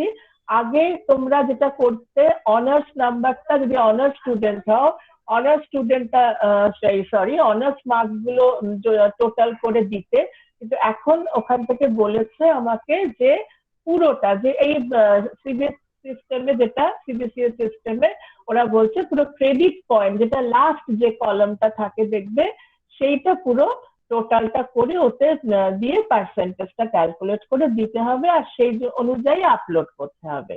আরেকটা হচ্ছে কোন রকম ভাবে যদি ডিজিটাল কপি বা কোনো এমনি কপি দাও হবে না, তোমাদের কিন্তু অরিজিনাল মার্কশিটের জেরক্স করে কিন্তু আপলোড করতে হবে এবং হার্ড কপি আমাদের জমা দিতে হবে। আর আর প্রত্যেকটা ক্ষেত্রে ইনকাম সার্টিফিকেট লাগবে, আর ইনকাম সার্টিফিকেট যখন দেবে সেটা অরিজিনাল সার্টিফিকেট দেবে, সেটা জেরক্স কপি কিন্তু নেওয়া হবে না, ঠিক আছে? আর যখন এনএসপিটা দেবে, এনএসপি সিঙ্গেল গার্ল চাইল্ডটা আমি পরে বলছি, এনএসপির ক্ষেত্রে কিন্তু একটা বোনাফাইড সার্টিফিকেট দিতে হবে, এবং তাছাড়া যেগুলো আধার কার্ড, প্যান কার্ড, ব্যাংক বই, এখানকার পে স্লিপ, যেগুলো আমি প্রত্যেকটা ইনকাম সার্টিফিকেট, যেগুলো এলিজিবিলিটি ক্রাইটেরিয়াতে বললাম যেগুলো লাগবে, সেগুলো প্রডিউস করার জন্য ডকুমেন্ট প্রমাণ হিসেবে প্রত্যেকটা ক্ষেত্রে সেইভাবে দিতে হবে। এবার অত তো সময় নেই যে প্রত্যেকটা ধরে ধরে সবটা তোমাদের ডকুমেন্ট বলবো, তো যেটা তোমাদের যেরকম যে কোনো কোয়ারি তোমরা ওয়েবসাইটে পাবে, আর আমি তো আছি, ফোন নাম্বার তোমরা সকলেই হয়তো আমার জানো, আর সবাই ফোন করবে, আমি ডিটেলস বলে দেবো বা ওয়েবসাইট থেকে পাবে। আর এই হচ্ছে ডকুমেন্টস এর কথা। আর অ্যাপ্লিকেন্টরা কিভাবে অ্যাপ্লাই করবে তোমরা সবাই করছো, তাও নতুনদের জন্য একটু বলে দিই। প্রত্যেকটা প্রসেসে কন্যাশ্রী বাদ দিয়ে প্রায় এক। সেটা হচ্ছে যে তোমরা প্রথমে একটা ওয়েবসাইট, এবং প্রত্যেকটা ওয়েবসাইটে আমাদের কলেজের ওয়েবসাইটে ম্যাম কথাগুলো কাটা কাটা আসছে। ঠিক হরিবল হতো, এতবার চেঞ্জ ম্যাম এবার ঠিক আছে আবার। আবার ঠিক আছে? আচ্ছা ঠিক আছে, বুঝতে পারছো তো? আমি এত রকম কথা একসাথে বলছি, বোঝা যাচ্ছে তো? হ্যাঁ ম্যাম বোঝা যাচ্ছে। আচ্ছা আচ্ছা, যেটা বলছিলাম সেটা হচ্ছে যে যেটা এখন তোমরা অ্যাপ্লাই করবে, কন্যাশ্রীর ক্ষেত্রটা আলাদা, ওটা বলেই দিলাম। ওটা বাদ দিয়ে অন্যান্য সকল ক্ষেত্রেই যে ওয়েবসাইটে গিয়ে করবে, প্রত্যেকটা ওয়েবসাইট কিন্তু আমাদের কলেজ ওয়েবসাইটে স্কলারশিপ সেকশনে দেওয়া আছে, সেই ওয়েবসাইট অনুযায়ী ঢুকবে, ঢুকে নিয়ে লগ ইন করবে, করলেই ওরা আইডি পাসওয়ার্ড জেনারেটেড হবে, এবং সেই পাসওয়ার্ডের থ্রু দিয়ে আবার যখন ওখানে এন্ট্রি করবে তখন একটা ওটিপি আসবে, সেটা তোমাদের ফোনে আসবে, ফোন নাম্বারটা আগেই দেওয়া থাকবে, তারপরে ওরা বলবে একটা নতুন পাসওয়ার্ড ক্রিয়েট করতে। এটা নতুন পাসওয়ার্ড ক্রিয়েট করবে, তার কারণ না ক্রিয়েট করলে কিন্তু কোনো স্কলারশিপের ক্ষেত্রে ওটা কম্পালসারি, না ক্রিয়েট করলে এগোতে পারবে না। তো তারপরে তোমরা যেরকম ওখানে ফর্ম খুলবে, অনেক সময় সাইবার ক্যাফে থেকে তোমরা করো, কিছু ভুলভ্রান্তি হয়ে যায়, সেগুলো খুব খেয়াল করবে। যা যা চাইছে, যা যা কোয়ালিফিকেশন চাইছে, যা যা ডকুমেন্ট চাইছে, প্রত্যেকটা আপলোড করার জন্য করবে। সব করে ফাইনাল সাবমিশনের পর ডকুমেন্ট সহ ফর্মের হার্ড কপি কলেজের স্কলারশিপ সেকশনে এসে জমা দেবে। তারপরে প্রসেস আমরা করব, ভেরিফিকেশন হোক, ডিফেক্ট হোক, রিজেক্ট হোক, যেটা আমরা করব। আর মাইনরিটির ক্ষেত্রে যেটা ঐক্যশ্রী, সেটার ক্ষেত্রে শুধু একটু ডিফারেন্স আছে, সেটা একবার তোমরা এইভাবে ঢুকে অ্যাপ্লাই করে কলেজে দেবে, head of the institute signature করবেন, তারপরে ওটাকে তোমাদের বাইরে নিয়ে গিয়ে আবারও আপলোড করে যে ফর্মটা বেরোবে সেইটা এসে final hard copy with document submission করতে হয়। তোমরা অধিকাংশই এগুলো জানো, আমি তাও এগুলো বলে দিলাম, ঠিক আছে?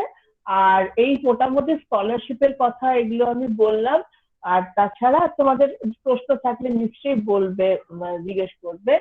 আর রিসেন্ট এটা স্কলারশিপের মধ্যে ঠিক নয় বলে আমি পিপিটিতে রাখিনি, একটু ছোট্ট করে তোমাদের বলছি যে আমি এর মধ্যে, তোমরা জানি না কলেজে এসেছিলে হয়তো, স্টুডেন্ট ক্রেডিট কার্ডের কথা আমি বলেও ছিলাম, সেটা একটু জাস্ট এক মিনিট আমি বলছি। সেটা হচ্ছে যে ওটা ঠিক স্কলারশিপ না, ওটা একটা লোন। তো স্টুডেন্টস ক্রেডিট কার্ড এই জুন মাসে এই বছরই মমতা ব্যানার্জির উদ্যোগে এটি শুরু করা হয়েছে। এটারও সেই একই উদ্দেশ্য যে যারা পড়াশোনা করতে চাইছে, হায়ার এডুকেশন চাইছে কিন্তু আর্থিক কারণে পাচ্ছে না, তারা যাতে পড়াশোনা চালাতে পারে, সেই উদ্দেশ্যেই তোমাদের প্রায় 40 বছর বয়স অব্দি একজন অ্যাপ্লাই করতে পারবে। এটা 10 লাখ অব্দি ঋণ পেতে পারে সে, যেটা শোধ করতে হবে, অনেকটা সময় দেওয়া হচ্ছে, ইয়ারলি 4% ইন্টারেস্টে 15 বছর ধরে শোধ করা যাবে, ঠিক আছে? এবার এইটার যেটা তোমাদের এলিজিবিলিটি ক্রাইটেরিয়া, এটাও খুবই কম, মানে সেরকম কোনো বলতে পারো 18 বছর পড়ার পরে যে কোনো কেউই এটা অ্যাপ্লাই করতে পারে। একটা হলো যে তাকে একটা এডুকেশনাল ইনস্টিটিউটে অবশ্যই ভর্তি থাকতে হবে, কারণ ওই যে এডুকেশনাল ইনস্টিটিউটে সে অ্যাডমিশন নিয়েছে তার ফি স্ট্রাকচার তাকে দেখাতে হবে, সে অন্য কোনো ফি স্ট্রাকচার যেন না দেয়। এটা আমি রিসেন্ট দুজনে পেয়েছি, সেজন্য আমি জানি না তারা আছো কিনা, তা আমি সেজন্য আমি একটু উল্লেখ করছি যে ধরো তুমি বারাসাত গভর্নমেন্ট কলেজের স্টুডেন্ট, কিন্তু তুমি পাশাপাশি আরো কোনো জায়গায় কোচিং নিচ্ছ বা কোনো কারণে কোনো কম্পিউটারের কোর্স করছো, তো সেইগুলোর সব ফিজ কিন্তু এইখানে ফি স্ট্রাকচারে দেখানো যাবে। এটা আমি পেয়েছি, ঠিক আছে। বা ফি স্ট্রাকচারটা খুব বেশি বাড়িয়ে বুড়িয়ে 50,000 দিয়ে দিলে এরকম হবে না, যেটা original fee structure Barasat government কলেজে যে যা করছো সেটা দেবে, এবং একটা মোটামুটি রিজনেবল লোন একটা ডিমান্ড করবে। আর তার জন্য যেগুলো তোমাদের লাগবে আধার কার্ড, এবং শুধু তোমার না, একজন কো বড়োয়ার থাকবে, তোমার কোনো গার্জেন, তারও দুজনেরই ফটো, দুজনেরই Aadhaar card, PAN card, bank details, এগুলো এগুলো তো থাকবেই। তাছাড়া তোমার যেগুলো লাগে পে স্লিপ, মার্কশিট ইত্যাদি, এগুলোরও সব কিছু ডিটেলস তোমরা ওয়েবসাইটে পেয়ে যাবে। তো এটা এইভাবে তোমরা অ্যাপ্লাই করলে আশা করি তোমাদের কোনো রকম ভেরিফিকেশনে কোনোভাবে অসুবিধা হবে না।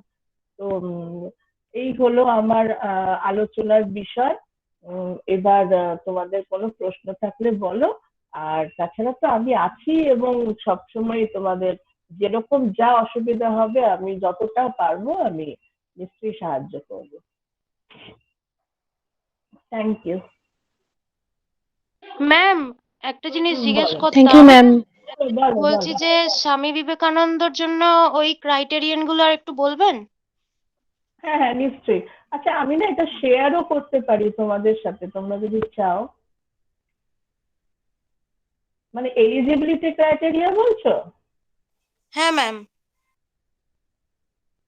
দেখাচ্ছি।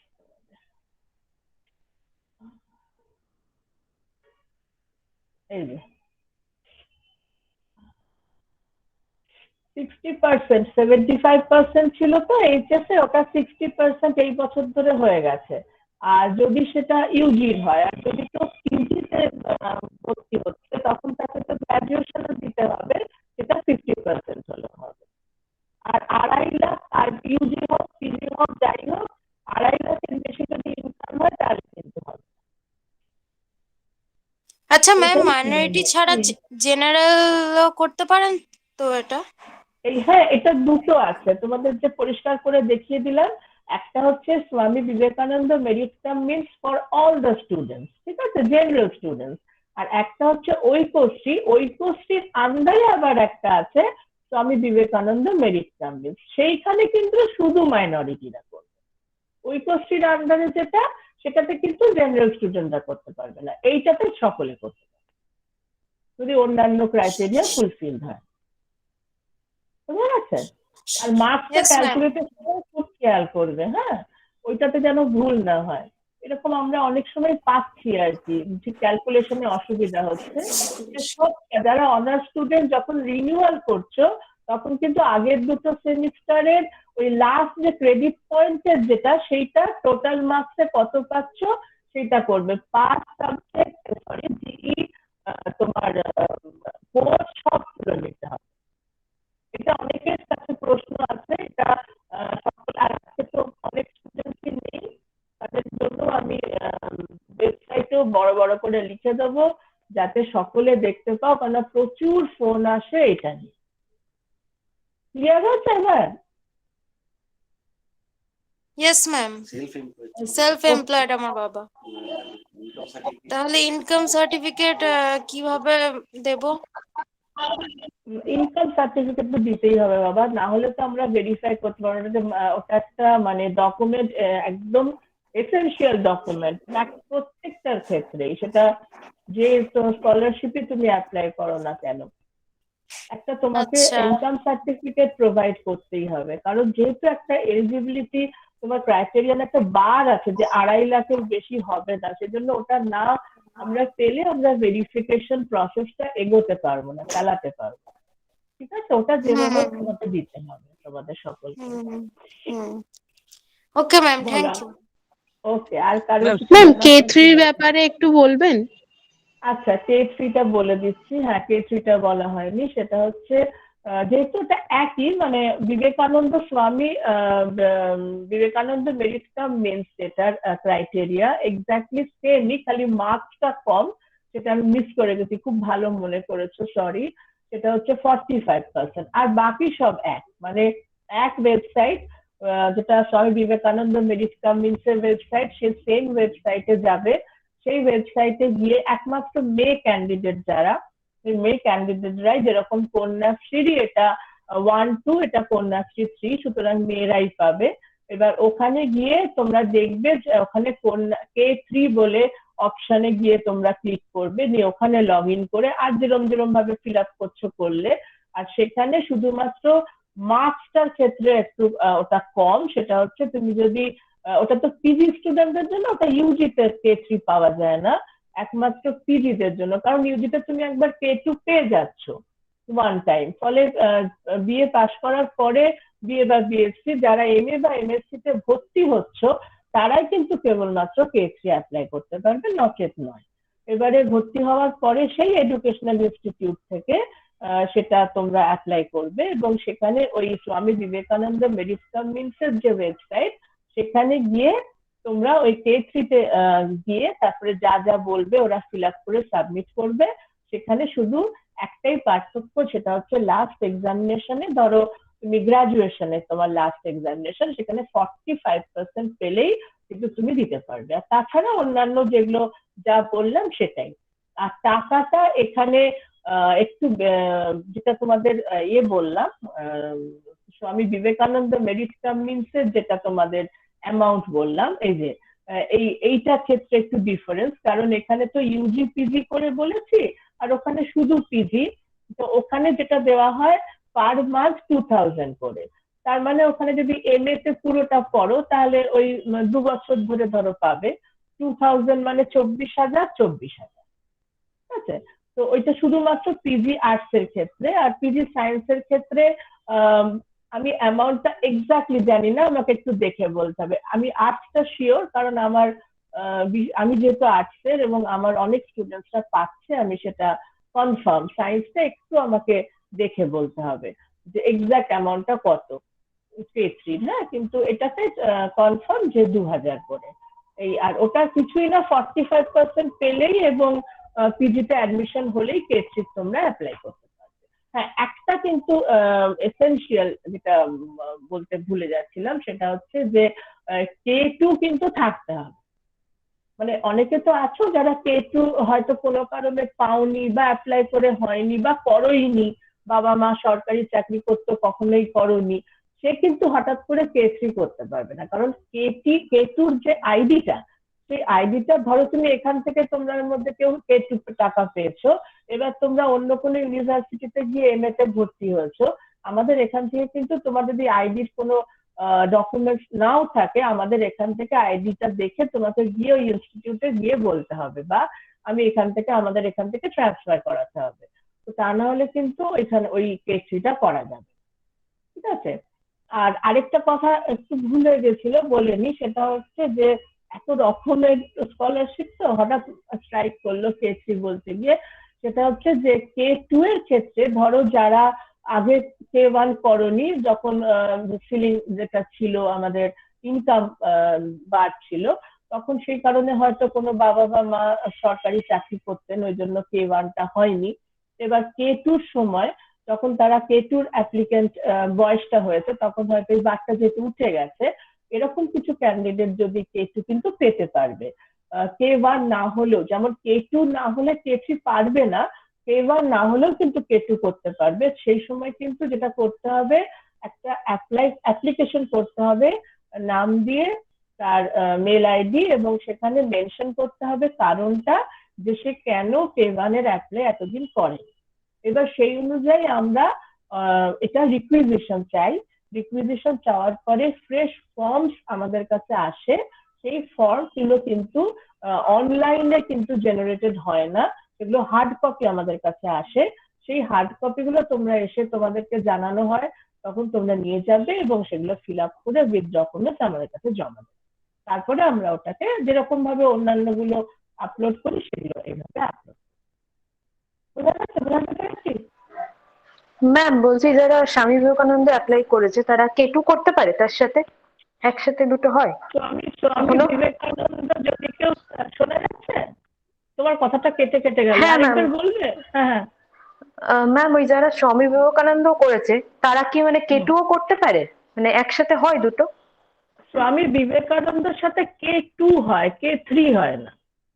মানে একটি আচ্ছা মেয়ে ধরো K3 অ্যাপ্লাই করলো, সে আর তাহলে পিজিতে স্বামী বিবেকানন্দ অ্যাপ্লাই করবে না, যে কোনো একটা করবে। আচ্ছা আচ্ছা ম্যাম।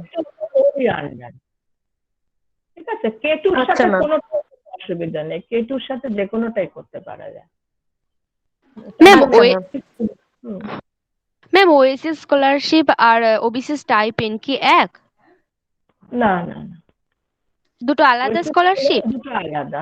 ওবিসি স্টাইপেন্ড আলাদা। এটা তো এখন কি হিসেবে বলছো আমি জানি না, মানে ওবিসি স্টাইপেন্ড যদি হয় শুধুমাত্র ওবিসি দের জন্য তাহলে তো নয়, কারণ ওয়েসিস বলতে তিনটেকেই বলা হয়, শুধুমাত্র ওবিসির জন্য নয়। এসসি এসটি ওবিসি তিনজনের জন্যই ওয়েসিস স্কলারশিপ, যেটাকে একসাথে নাম দেওয়া হচ্ছে ওয়েসিস। ওবিসি স্টাইপেন্ড যদি তুমি মেনশন করে দাও তাহলে তো বলা হচ্ছে শুধু ওবিসি দের জন্য, তাই না? Okay ma'am.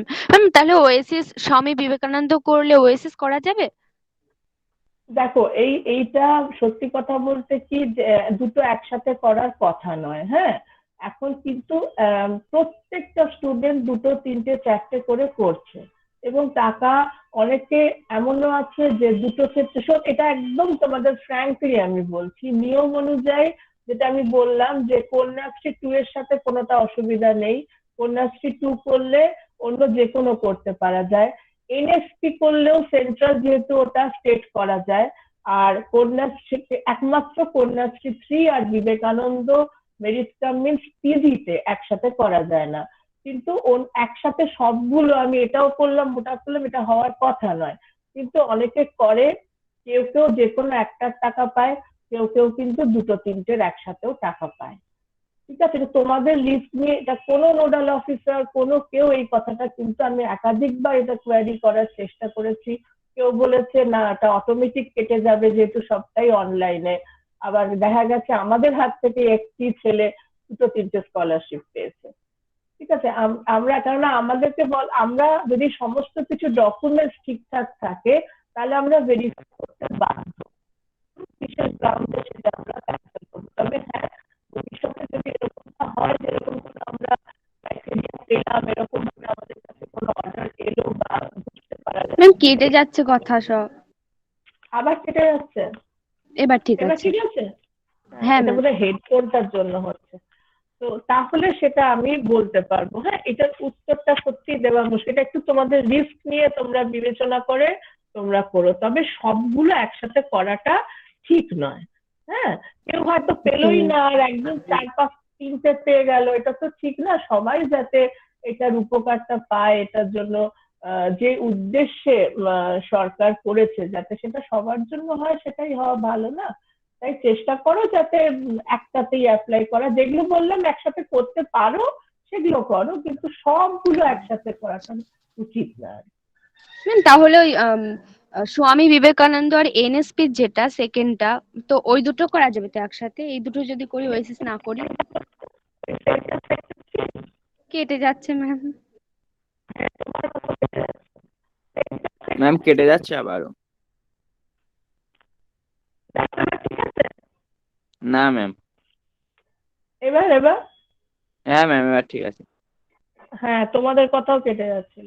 হ্যাঁ, সেকেন্ড বলতে কি সেন্টার সেক্টর স্কিমটা বলছো? হ্যাঁ ম্যাম, যেটা 80% এর উপরে যেটা ছিল। হ্যাঁ হ্যাঁ হ্যাঁ, করতে পারো, অবশ্যই করতে পারো। Okay ma'am. ম্যাম ঐক্যশ্রী এবং বলো। ম্যাম ঐক্যশ্রী আর ওই ন্যাশনাল স্কলারশিপটাও করা যেতে পারে একসাথে? ন্যাশনাল স্কলারশিপের মাইনরিটি নয়, কিন্তু তুমি সেন্টার সেক্টর স্কিম আর ঐক্যশ্রী করতে পারো। আবার একবার বলবেন ma'am? Centre sector scheme for college and university student যেটা বললাম 80% মিনিমাম ফ্রেশারদের জন্য, সেটা করতে পারো। তার সাথে ওই কোর্সের যে কোনো একটা কোর্স ম্যাচিং ইত্যাদি করতে পারো, কিন্তু এনএসপি মাইনরিটি আবার ওই কোর্সটি করতে পারো না। দুটোই মাইনরিটি যেহেতু করতে পারো না, আর মানে এনএসপির মাইনরিটি দেওয়া হবে না, আমাদের রিজেক্ট করতে বলা হয়েছে। বোঝা গেছে? ম্যাম তাহলে বুঝতে এনএসপি আর পেরেছো? স্কলারশিপ একসঙ্গে করতে পারবো তো? হ্যাঁ, এটা স্টেট আর সেন্ট্রাল যেহেতু করতে পারবে, কোনো অসুবিধা নেই। ম্যাম এনএসপির যে ফ্রেশার সেটার কি ডেট আছে এখনো? হ্যাঁ, সেটা আরেকটা ইম্পর্টেন্ট কথা, ওটা কালকে আমি পেয়েছি। আগে শুনছিলাম, কিন্তু কালকে আমি পোর্টালে পেলাম যে ওটা 15 জানুয়ারি অব্দি এক্সটেন্ড করেছে। আমি তোমাদের মধ্যে কেউ আছে কিনা জানি না, বাংলা ডিপার্টমেন্টের দু একজন ছিল যারা সিঙ্গল কালচার করতে খুব আগ্রহী ছিল, কিন্তু করতে পারেনি। আমার খুব খারাপ লাগছিল ওদের জন্য। তো আমি ওদের, তোমরা কেউ আছো কিনা আমি জানি না বাংলার, তাও আমি বলছি, এবং সেটা আমি নোটিস করে আমরা দিয়েও দেবো। 15 জানুয়ারি অব্দি এক্সটেন্ড করেছে তোমাদের অ্যাপ্লিকেশনও, সুতরাং তোমরা ওইটা অ্যাপ্লাই করতে পারো এনএসপির যে কোনো স্কিমে। ইন্দিরা গান্ধীটাও করতে পারো, তাহলে আমরা সেটা ভেরিফাই করতে পারি। ইন্দিরা গান্ধীর কেটে যাচ্ছে ম্যাম কথা। সমস্যা এখন তো দেখলে হচ্ছে না। এবার ঠিক আছে? না ম্যাম। কিছু শোনা যাচ্ছে না?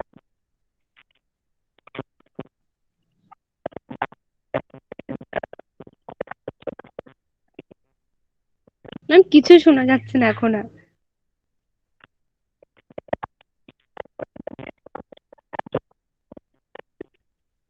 সাথে পরে আর কথা বলে নিও তোমরা। হ্যাঁ ম্যাম ঠিক আছে এবারে। এবার আবার ঠিক আছে? আর যদি এখন কিছু থাকে অবশ্যই জানতে পারো। এনএসপিটার ডেট আছে, ইয়ে করা হয়েছে। আর ওয়েসিসটার ডেট কিন্তু এখনো অবধি আমি অন্তত পাইনি, অফিসিয়ালি বেড়েছে বলে। গতকাল লাস্ট ডেট ছিল, ঠিক আছে? তোমাদের অফিসে ফোন করে আমরা ডকুমেন্টস, আরেকটা কথা এই প্রসঙ্গে বলছি, সেটা হচ্ছে অনেকে তোমরা অনলাইন সাবমিশন করো কিন্তু হার্ড কপিগুলো জমা দাও না, তাতে আমাদের খুব অসুবিধা হয়ে যায়, নিয়ে আবার নোটিস করতে হয়। সেই লিস্টও তোমরা হয়তো অনেকে মিস করে গেলে। আবার আমি তো এবারে 100 জনের কাছাকাছি আমরা ফোন করেছি আর কি। হ্যাঁ, তো এখন সেই কারণে তোমরা এটা করবে না। এটা শুধুমাত্র অনলাইন সাবমিশন হলে কিন্তু হবে না। প্রত্যেকটা স্কলারশিপের ক্ষেত্রে যেটা তোমরা অনলাইন সাবমিশন করবে, সেইটা হার্ড কপিটা এসে কলেজে জমা দিতে হবে, ঠিক আছে? সেগুলো দেখে ইনকাম সার্টিফিকেট আর অরিজিনাল কপি, এবং যেগুলো তোমাদের প্রত্যেকটা আমি ওয়েবসাইটে আলাদা আলাদা করে ভালো করে দিয়ে দেবো ডকুমেন্টস গুলো কি কি লাগবে প্রত্যেকটার ক্ষেত্রে, যাতে তোমরা ওয়েবসাইটে স্কলারশিপ সেকশনে গেলেই পেয়ে যাও। তো সেইগুলো অবশ্যই জেরক্স কপি গুলো আমাদের এখানে, আমাদের যে স্কলারশিপ সেকশন আছে, জমা দেবে। তাহলে আমরা স্মুথলি ওগুলো দেখে দেখে ভেরিফাই করতে পারবো। আবার ধরো ডকুমেন্টস দেখা গেল সবগুলো দিয়েছো, কলেজের পে স্লিপ দাওনি, এবার পে স্লিপটা ম্যাক্সিমাম ছেলে বা মেয়ে মিস করে, তো তাহলে আমি করতে পারবো না। ওটা তো সব স্কলারশিপের ক্ষেত্রে মাস্ট যে তুমি আমাদের কলেজের স্টুডেন্ট, ঠিক আছে? ফলে অবশ্যই করে ডকুমেন্টস গুলো কলেজে এসে একদম যা যা আপলোড করবে সেইগুলো একদম মিলিয়ে আমি দিয়ে দেবো। ভালো করে দেওয়া আছে, পরিষ্কার করে আরো পয়েন্ট করে দিয়ে দেবো ওয়েবসাইটে, সেগুলো মেলাবে যে এই স্কলারশিপ আমি এই ডকুমেন্ট জমা দিচ্ছি বলে অ্যাটাচ করে কলেজে এসে জমা দেবে, তাহলে কোনো প্রবলেম হবে না। আর লাস্ট আরেকটা কথা বলছি, যে অনেক সময় প্রচুর ফোন করে টাকা পাচ্ছি না, টাকা দিচ্ছে না। ম্যাম লাস্টের কথাই তো শোনা যাচ্ছে না।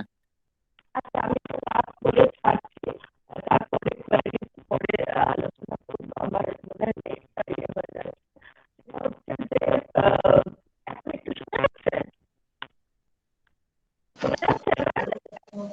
না ম্যাম। যদি অনেক সময় হয় যে হয়তো একই সময় অ্যাপ্লাই করেছো, বা হয়তো আমাদের কলেজে এসে জমা দিয়েছো একই ডেটে, কিন্তু একজন টাকা পেলো একজন পায়নি, তখন চটচট করতে থাকো। এটা করবে না। দুটো জিনিস আছে, একটা হচ্ছে আমাদের কাছে হাজার হাজার ফর্ম জমা করছে, তো ফলে সবটাই তো এক সময় হয় না, জমা করলে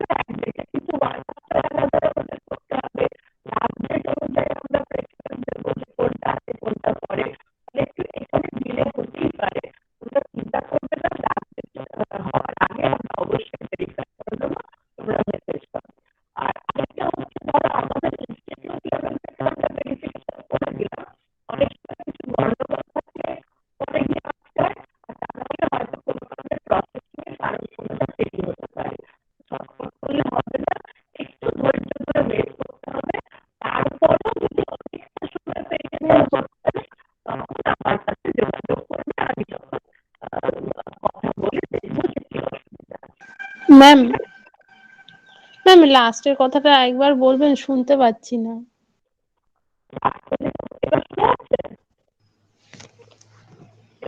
কাটা কাটা আসছে। ম্যাম কিছুই শোনা যাচ্ছে না।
শ্রীকান্ত দা আছেন? হ্যাঁ হ্যাঁ আছি। এই হ্যাঁ, ওই তাহলে কনক্লুশনটা হ্যাঁ। আমি একে বলেছি, ওই আমাদের তোমাদের জিওগ্রাফির শ্রবণা ম্যাডামকে বলা হয়েছে, উনি একটা হ্যাঁ হ্যাঁ হ্যাঁ হ্যাঁ হ্যাঁ, মানে এখন কি শোনা যাচ্ছে আমার কথা? এখন শোনা যাচ্ছে দেবশ্রীদি, তবে কেটে কেটে যাচ্ছে প্রায়। একটু প্রবলেম হচ্ছে, তাহলে আমি শুনে তো গেছি, আমি তাহলে ওদের কোয়ারিটা আপনি পরে কল করলাম, অনেক বাজে হতো নাকি? আচ্ছা আচ্ছা, ঠিক আছে ঠিক আছে ঠিক আছে। আমি আমারও খুব তোর কথা বুঝতে পারছি। হ্যাঁ কেটে যাচ্ছে, একদম কেটে যাচ্ছে কথাগুলো তোমার। পুরোটাই কি শোনা যায়নি? না না, শেষের দিকটা এই কোশ্চেন অ্যান্সার সেশনে একটু, তাও পুরোটা ক্লিয়ারলি শোনা গেছে, বোঝা গেছে পুরো, আচ্ছা আচ্ছা আচ্ছা, ঠিক আছে। পুরোটাই না ওরা একটা কি 99% যেন, বোঝা গেছে। কি একটা 90 লাস্ট কথাটা একটি মেয়ে জানতে চাইছিল, সেটা এখন কি হ্যাঁ বোঝা হ্যাঁ যাচ্ছে আমার কথা? এখন তাহলে বোঝা আমি যাচ্ছে, একটা, বলে দাও। হ্যাঁ হ্যাঁ বলে আচ্ছা দাও। আচ্ছা, তাহলে আমি বলে দিচ্ছি। আর তো শেয়ার করার কিছু নেই, আমি শুধু ওইটা লাস্ট কথাটা যেটা বলছিলাম সেটা হচ্ছে যে ওই অনেকে, আমার ভিডিওটা বোধহয় আগে অফ করা উচিত ছিল, আমি নেট চেক করছি করছি, ভিডিও আগে একসাথে ছিল। এখন ভালো হচ্ছে না, পরিষ্কার হচ্ছে?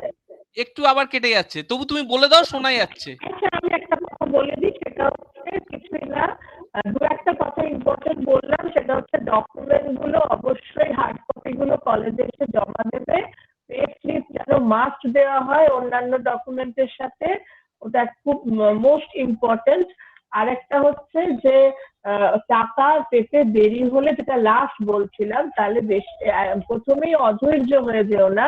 তার কারণ হচ্ছে এমনটা হতেই পারে যে একই দিনে হয়তো তোমরা 10 জন জমা দিলে, কিন্তু সব সেই 10 জনেরই যে আমরা একদিনে ভেরিফাই করতে পারবো তা তো হয় না।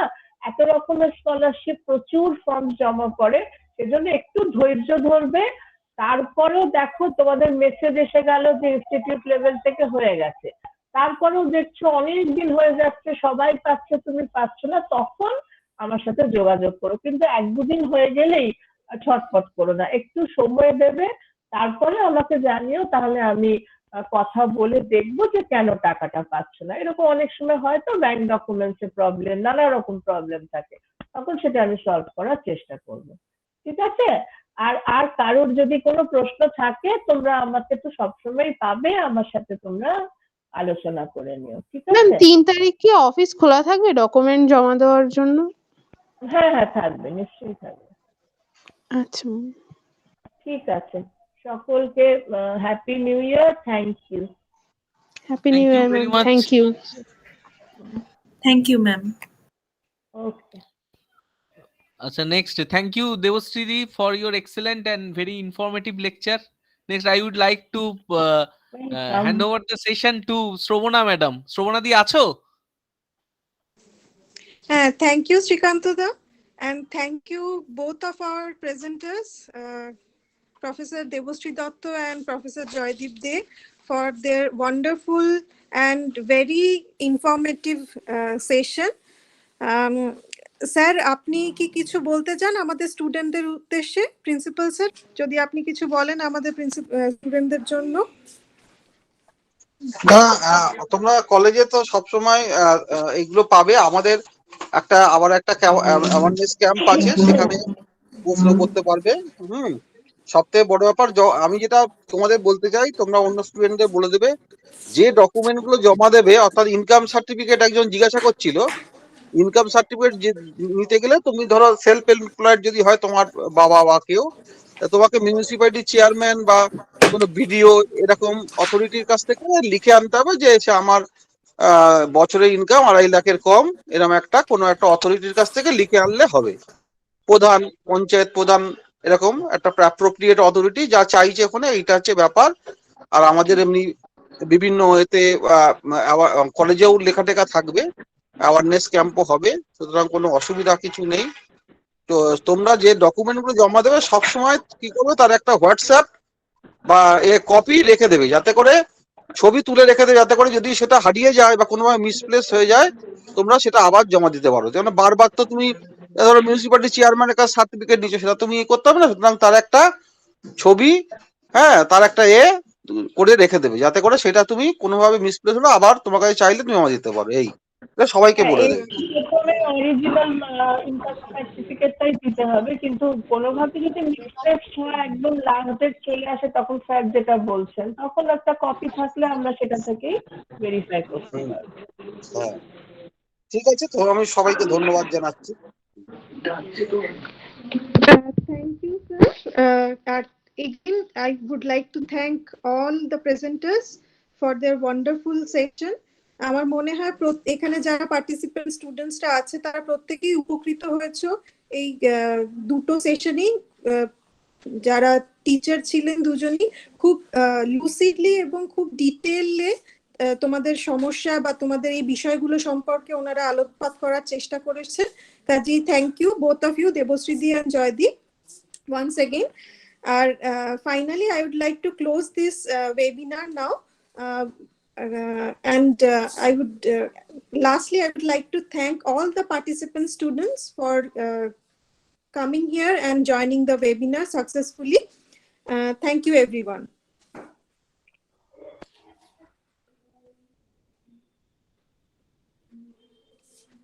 Participants, you can leave